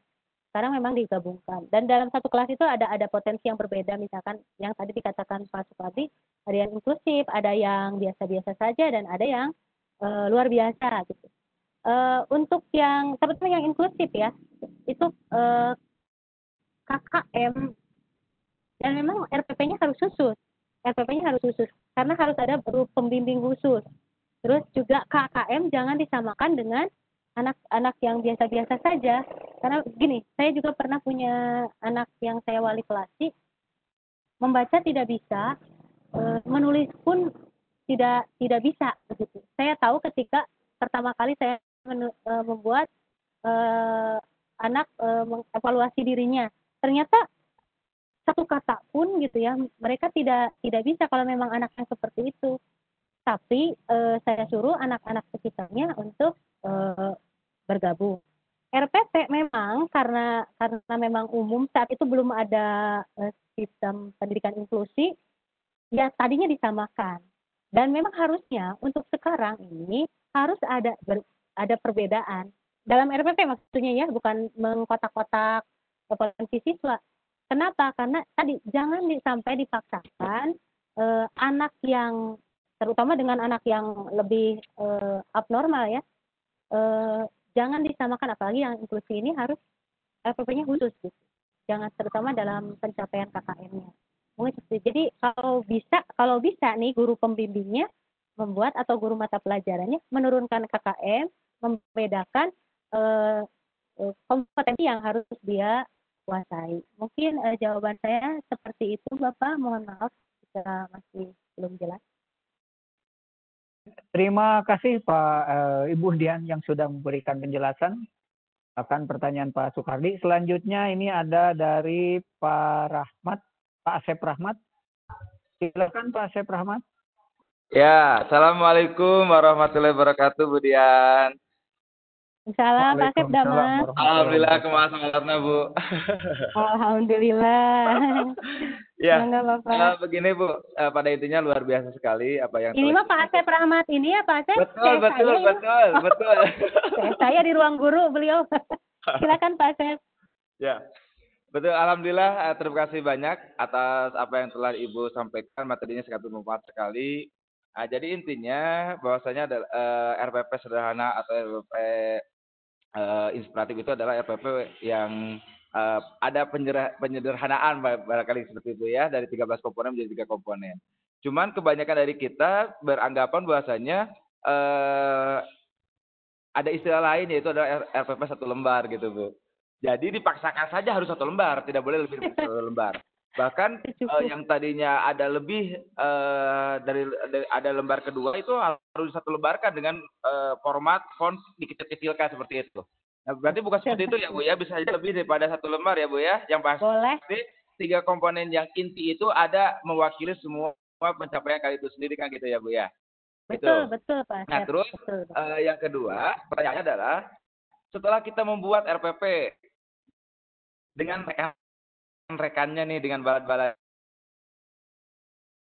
seperti media aja, bahan aja seperti juga yang tadi Ibu sampaikan, yang Ibu berikan di oleh sebagainya. Nah, pertanyaannya adalah setelah kita mempersiapkan itu semua lengkap, bagaimana caranya kita mengawali pembelajaran itu pada siswa? Itu yang paling utama. Karena kadang kita juga bingung nih, setelah buat semua lengkap, RPP lengkap, bahan ajar ada, media ajar ada, terus juga rubrik untuk penilaian pun sudah siap. Nah, bagaimana caranya kita memberikan itu semua supaya siswa itu paham apa yang akan mereka lakukan gitu. Itu yang paling utama. Nah, yang kedua adalah apakah harus setiap RPP itu dilampirkan juga media dan bahan ajar kepada siswa seperti yang tadi Ibu contoh lampirkan itu apa? Hanya link-linknya saja yang kita berikan kepada siswa sehingga siswa bisa mencari secara mandiri gitu. Contoh misalnya kita punya sumber nih dari YouTube nih, linknya aja. Maksudnya nggak harus kita yang buat contohnya dulu, linknya videonya ini berikan harus kita buat sebagai media atau bahan ajar lalu kita berikan kepada siswa.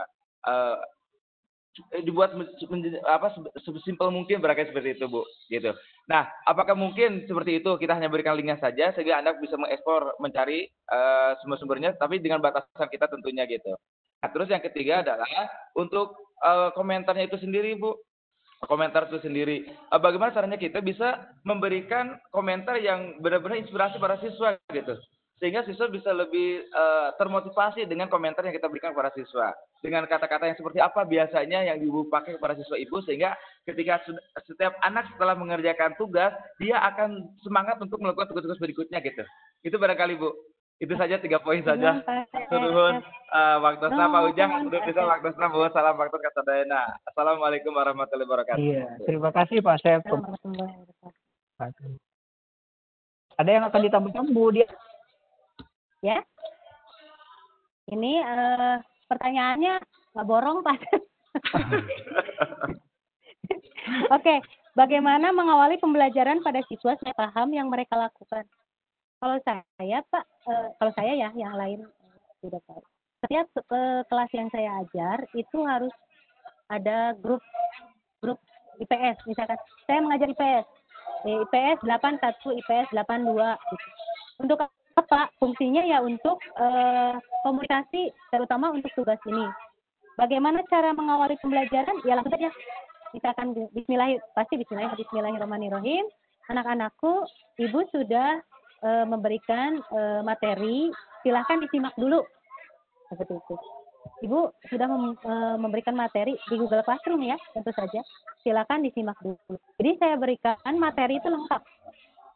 Artikel, ya, video, sama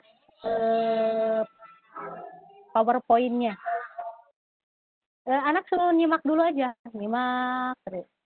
Nah, beberapa menit kemudian nanti saya kasih tahu lagi. Anak sudah tahu sebenarnya di situ ada tugas, tapi dengan nanti beberapa menit misalkan ya, due date-nya belum saya aktifkan nih. Saya nggak waktu untuk melaksanakan tugasnya belum saya aktifkan. Nanti saya komando lagi. Anak-anak tidak hanya di WA ya, tapi saya komando juga di stream, di forumnya. Ya, silakan misalkan mulai kerjakan tugas. Batas waktunya bisa dilihat oleh kalian di dalam tugas tersebut. Seperti itu. Jadi WA tetap tidak bisa lepas. Jadi WA itu kan memang familiar untuk kita semua ya. Kalau bisa saja Telegram kalau memang anak-anak punya aplikasi Telegram, lebih ringan lagi. Kalau WA kan datanya kalau kita download langsung tanpa ini bisa langsung masuk gitu. Kalau Telegram lebih murah gitu, di cloud disimpan. Nah, seperti itu. Jadi untuk mengawalinya ya di WA dulu. Di WA dulu teman anak-anak. Tapi di WA juga bahasanya saya nggak pernah serius kayak tegas kayak ini ya. Biasa aja kayak ke nggak lagi ngajar gitu, lagi biasa aja lagi ngobrol sama anak-anak. Itu untuk yang pertama. Yang kedua ada apakah harus media video boleh nggak ya, siswa explore yang kita kasih satu link misalkan. Saya memberikan link itu yang sudah aman, yang sudah itu ya etika berinternetnya sudah luar biasa ya Pak Asep. Jadi sudah saya periksa ini aman nih. Ketika siswa mencari yang lain, ya silakan saja, tidak apa-apa. Tapi tentu saja kita sudah ngasih tahu bahwa sebelumnya ada hal-hal tadi ya etika berinternet yang harus dipatuhi oleh siswa. Biasanya kalau ini kegoda ya kalau lagi belajar itu muncul tiba-tiba, nah itu yang bahaya. Oke, dibekali dulu etika berinternetnya. Kemudian media video boleh ya, boleh ketika ada link terus mereka nyari sendiri boleh. Mungkin mereka mencari itu bukan apa-apa karena ingin yang terbaik, memberikan yang terbaik kepada guru gitu. Biasanya saya selalu menyemangati mereka begini. Anak-anak ketika ibu memberikan tugas, misalkan buatlah cerita 4 paragraf misalkan. Kemudian dari mulai awal adalah penyebab, tengah itu akibat misalkan, dan yang terakhir paragraf terakhir adalah hikmah. Nah biasanya kalau anak-anak yang kreatif itu bentuk dari apa yang dia serahkan, tugasnya yang kita serahkan ke kita itu luar biasa gitu, kadang-kadang di luar dugaan. Padahal kita tidak menyuruh bentuknya seperti apa, ternyata mereka misalkan membuat dengan kreativitas yang hebat gitu. Tentu saja kalaupun begitu konten tetap harus jadi penilaian ya, karena konten penilaian utama gitu harus akurat kan gitu ya, seperti yang kemarin sudah dibahas pada materi sebelumnya. Terus yang terakhir umpan balik, feedback. Bagaimana caranya? Ini memang penilaian kualitatif ya. Jadi pokoknya kalimat-kalimat yang kita berikan kepada siswa, walaupun menurut kita jelek banget gitu ya, walaupun itu dalam hati gitu ya, udah itu diajar tuh, tapi jangan sampai keluar mana yang digoreng-goreng ting, maaf, ini jelek amat gitu ya gambarnya. Nah, jangan, pokoknya mas misalkan yang kualitasnya bagus misalkan mantap keren, tapi tanpa diketahui murid yang lain ya, tentu saja feedbacknya kalau dalam Google Classroom ada Pak untuk memfeedback. Jadi mantap keren, luar biasa, pekerjaannya hebat, lebih tingkatkan lagi semangatnya, sukses ya gitu, seperti itu. Terus yang ternyata standar penyusunan gambar sudah sudah baik, tinggal runtut ceritanya yang kurang baik. Terus ya kalau yang jelek banget misalkan bagus, tapi tolong lebih ditingkatkan, jangan pakai tapi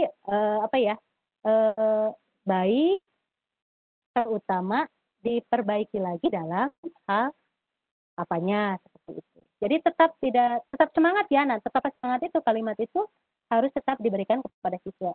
Jadi jangan sampai ketika melihat komentar kita bisa jadi patah hati gitu. Jangan dikira apa yang kita lakukan kepada siswa itu biasa-biasa saja ya Bapak Ibu. Karena luar biasa, itu sering terjadi, bahkan secara pribadi saya pernah punya pengalaman dengan ucapan-ucapan yang dilakukan oleh guru. Ada yang memberi semangat itu ke hati kita itu luar biasa gitu. Tapi ketika dipatahkan, motivasi menurun dan tentu saja rasa rasa nggak suka sama guru otomatis nggak suka juga sama pelajarannya. Jadi yang pertama tentu saja yang harus kita ubah, saya sendiri mengubah gitu. Bagaimana caranya siswa jatuh cinta dulu sama saya. Maksudnya jatuh cinta dalam hal yang positif ya. Jatuh cinta pada merasa nyaman, merasa enak diajar oleh saya, belajar dengan saya, merasa jadi teman, merasa jadi sahabat. Nah, seperti itu. Jadi ketika memberikan umpan balik, berikanlah umpan balik yang membuat mereka semangat untuk selalu belajar dan belajar. Begitu. Gitu Pak Ujang. Mohon Pak Asep. Iya, terima kasih Bu Dian yang sudah memberikan paparan. Ini masih ada yang raisen, tapi ini saya bacakan dulu pertanyaan dari chat, dari kolom chat. Ini ada dari Bunia Rustika. Tadi dipaparkan bahwa kita tidak perlu terbebani untuk menuntaskan seluruh capaian kurikulum. Ambil yang esensinya saja. Kalau begitu, rapot mereka tidak seperti yang lalu, di mana semua KD harus terisikan nilainya. Nah, itu pertanyaan dari Bu Nia Rustika. Silahkan Bu Dian. Dari mana Bu Nia? Oh, dari ini dari chat ya? Halo Pak Ujang? Iya, silahkan. Ini mah dari chat ya? Iya, dari chat ini. Halo? Terdengar suara saya Pak Ujang? Iya, terdengar jelas. Silahkan Bu. Oke. Terima kasih Bu Nia Rustika. Iya. Luar biasa pertanyaannya, sesuai dugaan pasti muncul pertanyaan ini. Pasti muncul pertanyaan yang ini. KD esensial. Tadi saya sudah katakan, dan ini bukan kata saya, kata surat edaran juga, kata Mas Nadiem juga, jangan sampai membebani siswa cari KD esensial. Selama apa? Selama masa COVID saja. Selama masa COVID. Terus juga cari esensial yang seperti yang kira-kira penting nih, yang kira-kira nyambung dengan kecakapan siswa, yang kira-kira lebih dari yang lain materinya, yang kita tahu ada dulu mana yang lebih memiliki pembelajaran bermakna bagi siswa.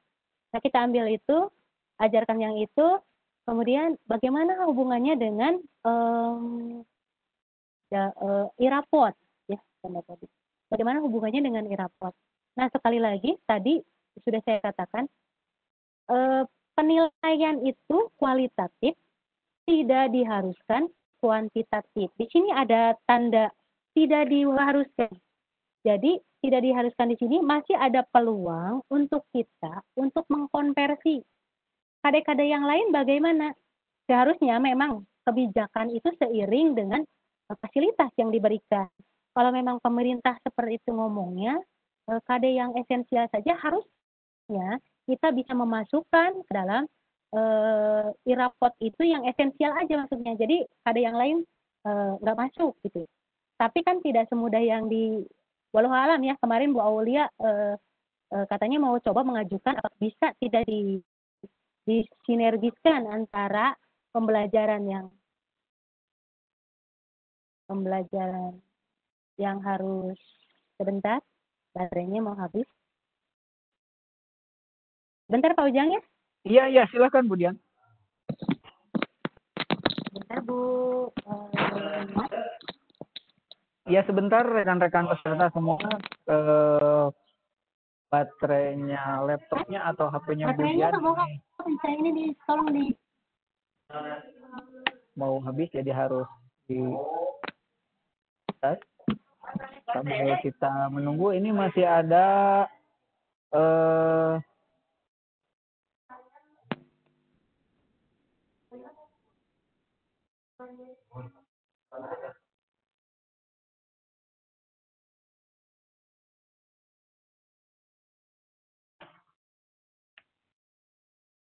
Pak Agustiana itu angkat tangan Pak Ujang.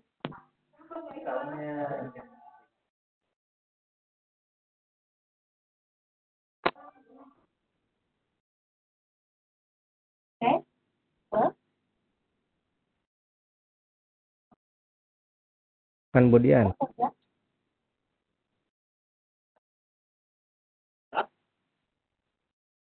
Ya, silahkan Bu Dian bisa dilanjutkan.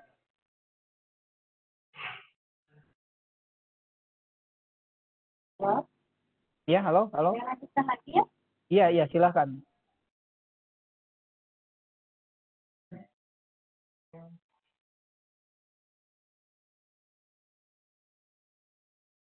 Pak Ujang masih mendengar? Halo Pak Ujang masih mendengar suara saya? Masih, iya. Silakan Bu. Oke, tadi Bunia, jadi kita sudah siapkan sebenarnya. Kita tahu lah guru bisa menilai ya sebenarnya. Tadi memang harusnya pemerintah sudah menyediakan ketika memberikan keputusan seperti itu fasilitasnya juga harus difasilitasi ya. Tapi kita siap-siap saja dengan kondisi yang biasanya memang fasilitas itu agak lambat. Sistem konversi saja Bu, kira-kira HD mana yang kalau misalkan ya, kalau misalkan memang harus di rapot itu harus dimasukkan ke di convert saja, di convert pertimbangannya kalau ini hanya sebagai administratif, ya yang A itu kira-kira tadi kan A itu dalam ketika kuliah itu ada A itu mulai dari 3,51 sampai yang B itu misalkan dari 3 sampai 3,5, yang C dari 2,5 sampai seperti itu convert. Nanti kalau misalkan KD-nya banyak ya wayahnya aja pertimbangkan bagaimana caranya supaya keluar nilainya itu adalah sesuai dengan KD yang esensial yang kita buat. Seperti itu mungkin. Jadi tetap keluar nilainya, angka jumlah akhirnya adalah sesuai dengan yang kita buat. Seperti itu mungkin Pak Ujang. Ya, terima kasih Bu Dian. Selanjutnya ini masih dari kolom chat dari Pak Yayan Suryana. Assalamualaikum, maaf mau bertanya. Ketika sekarang muncul format atau konsep RPP Merdeka Belajar atau RPP Inspiratif 1 lembar, apakah format silabus juga berubah? Artinya menyesuaikan. Jika berkenan, mohon ditayangkan silabus yang mengakomodir 2 model pembelajaran tatap muka dan daring. Terima kasih. Wassalamualaikum warahmatullahi wabarakatuh. Yan Suryana dari SMA Negeri 2 Padalarang, Kabupaten Bandung Barat. Silakan Bu Yan. Oke, terima kasih Pak Yayan. Tadi sebelumnya di paparan ditayangan itu yang namanya RPP tidak terlibat, tidak ada RPP yang terbaik, tidak. Pokoknya RPP mah bebas. Ya kan, pun yang penting dilaksanakan dan untuk silabus ya tidak berubah. Silakan kan justru begini Bapak, silabus tidak berubah. Cuma kita itu harus butuh komunikasi dengan guru yang lain. Misalkan begini, yang kemarin jika memang menghadapi pandemi ya, apakah antara guru dan guru gitu ya, sekolah memang sebagai penggeraknya yang harus memberikan keputusan seperti apa, apakah pembelajaran itu akan lintas KD, artinya dicari KD-KD yang esensial dari masing-masing pelajaran. Misalkan dalam IPS kelas 7 saya mengajar topiknya tentang flora fauna. Biologi ternyata ada klasifikasi hewan. Di seni rupa ternyata ada menggambar fauna. Nah itu kan bisa beririsan, bisa dikasih. Jadi misalkan pada hari Senin ya, materi kelas 7 misalkan adalah flora fauna. Itu semua dari semua mata pelajaran, misalkan dari 11 mata pelajaran selama seminggu itu membahas tentang itu. Tapi berbeda-beda sudut ya, artinya berbeda-beda dari sudut pandang yang sesuai dengan materi background selama seminggu. Jadi misalkan dalam 1 hari itu ada 2 mata pelajaran. biasanya kan ada yang 3, ada yang 4 gitu ya. Nah sekarang pada masa pandemi dikurangi. Tugas siswa juga tidak boleh berat. Terus adakah perbedaan antara yang daring dan luring? Tidak, untuk silabus. Kalau untuk penugasan juga tidak ada bedanya. Mungkin yang beda itu anaknya punya fasilitas dan tidak seperti itu. Dan ini harus saling membantu ya. Justru tugasnya sama. Apa yang diberikan juga sama. Seperti tadi saling membantu yang dekat rumahnya. Itu silakan tolong teman yang punya HP boleh ya datang ke rumahnya. Si anak yang luring itu minta dikasih tahu apa tugasnya gitu. Ini kan ini tetap protokol COVID-19 dipakai. Nanti sudah selesai, misalkan dia mengerjakan tugas, dia minta bantuan lagi, boleh nggak aku fotoin? Itu seperti itu. Yang luring, kalaupun misalkan ada kebijakan yang untuk yang luring, boleh nanti dikumpulkannya yang luring 1 minggu sekali aja, silakan orang tuanya datang ke sekolah, boleh. Jadi tidak ada perbedaan antara yang daring dan luring. Adakah misalkan silabus yang berbeda yang bisa ditayangkan? Belum ada Bapak, karena saya belum mengadakan komunikasi dengan sekolah sekarang. Jadi rencananya kami nanti mau meriung dulu, berembuk dulu, ya rencananya mau seperti apa? Mau per mata pelajaran kah dengan waktu yang singkat dan tadi jadwal yang cuma 1 hari 2 kali, ataukah mau kompilasi tadi ya? Apakah mau lintas KD MAPA, lintas MAPA KD-nya di yang beririsan misalnya. Seperti itu Bapak. Terima kasih Pak Yayan Suryami dari SMA Negeri 2 Padalarang. Iya, terima kasih Bu Dian. Waktu kurang lebih masih ada 3 menit, mungkin toleransi bisa 12 lebih 5 menit karena tadi mengawali kita lebih dari pukul 10. Silakan Bu Nining, barangkali ada yang raise hand.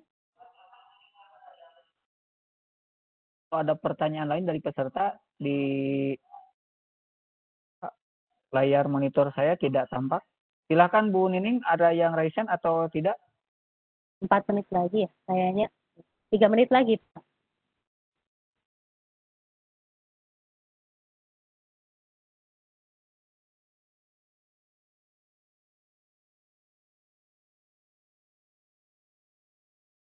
Halo Pak? Ya, halo Bu Nining. Oke, sepertinya dari kolom chat sudah tidak ada yang menyampaikan pertanyaan. Ini dari yang raise hand di layar monitor saya tidak tampak. Sudah 2 menit lagi waktunya Pak Ujang? Iya, terima kasih. Silakan statement terakhir dari Bu Dian sebelum acara ini ditutup. Silakan Bu Dian.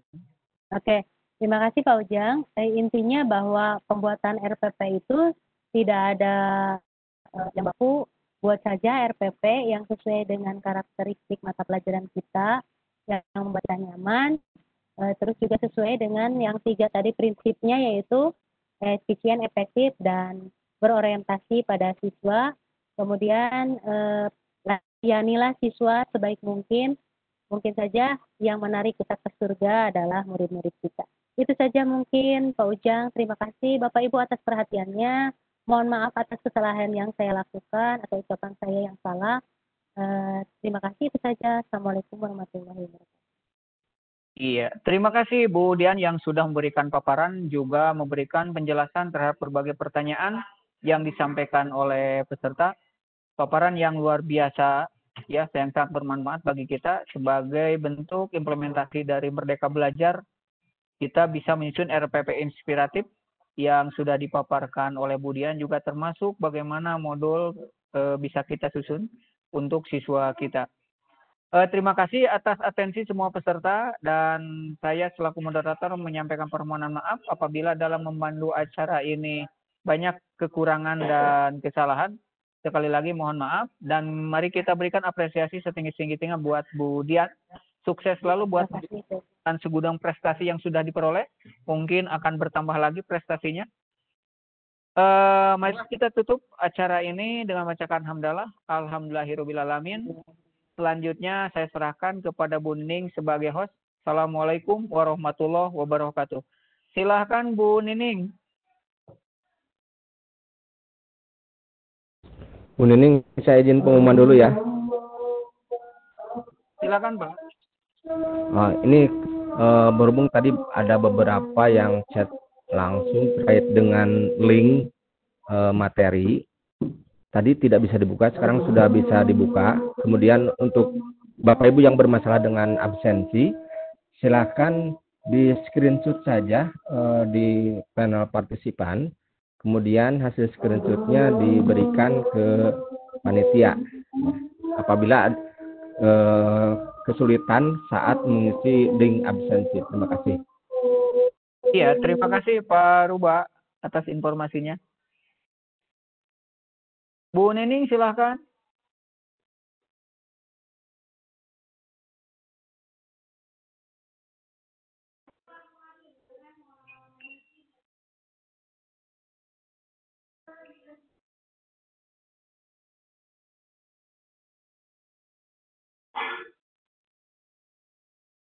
Oke, saya ambil alih hostnya. Terima kasih kepada rekan-rekan semua yang masih tetap semangat dan luar biasa sekali atensinya. Dan ingat, sesi terakhir dari webinar series adalah episode 8 yang akan dilaksanakan pada hari Sabtu. Seperti biasa, kita akan mulai pukul 10, dan rekan-rekan sudah bisa masuk 1 jam sebelum acara dimulai. Ya, tetap semangat dan semoga kita bisa melaksanakan tugas dan kewajiban kita dalam rangka melayani anak didik kita sehingga mereka menjadi generasi-generasi yang bisa membawa bangsa ini atau negara ini ke arah yang lebih baik. Terima kasih kepada semua rekan peserta atas atensinya dan juga kepada rekan-rekan dari IGI yang sudah memfasilitasi webinar ini. Sekali lagi jangan lupa sesi terakhir dari webinar series episode 8 akan dilaksanakan pada hari Sabtu, tanggal 11 Juli 2020 pukul 10 tepat. Rekan-rekan bisa masuk ke room Webex mulai dari pukul 9. Ya.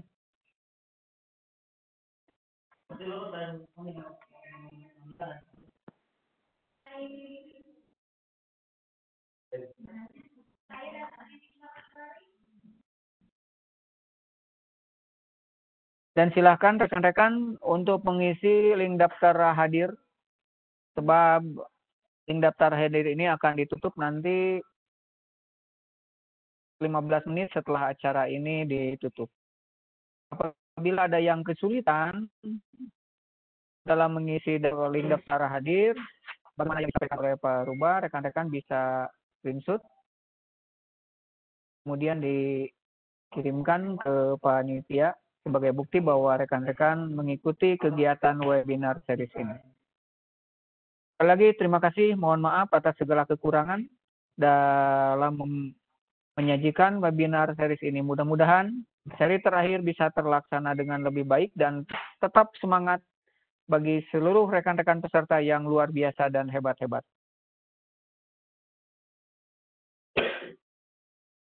Kemudian saya tutup aja ya Webex-nya.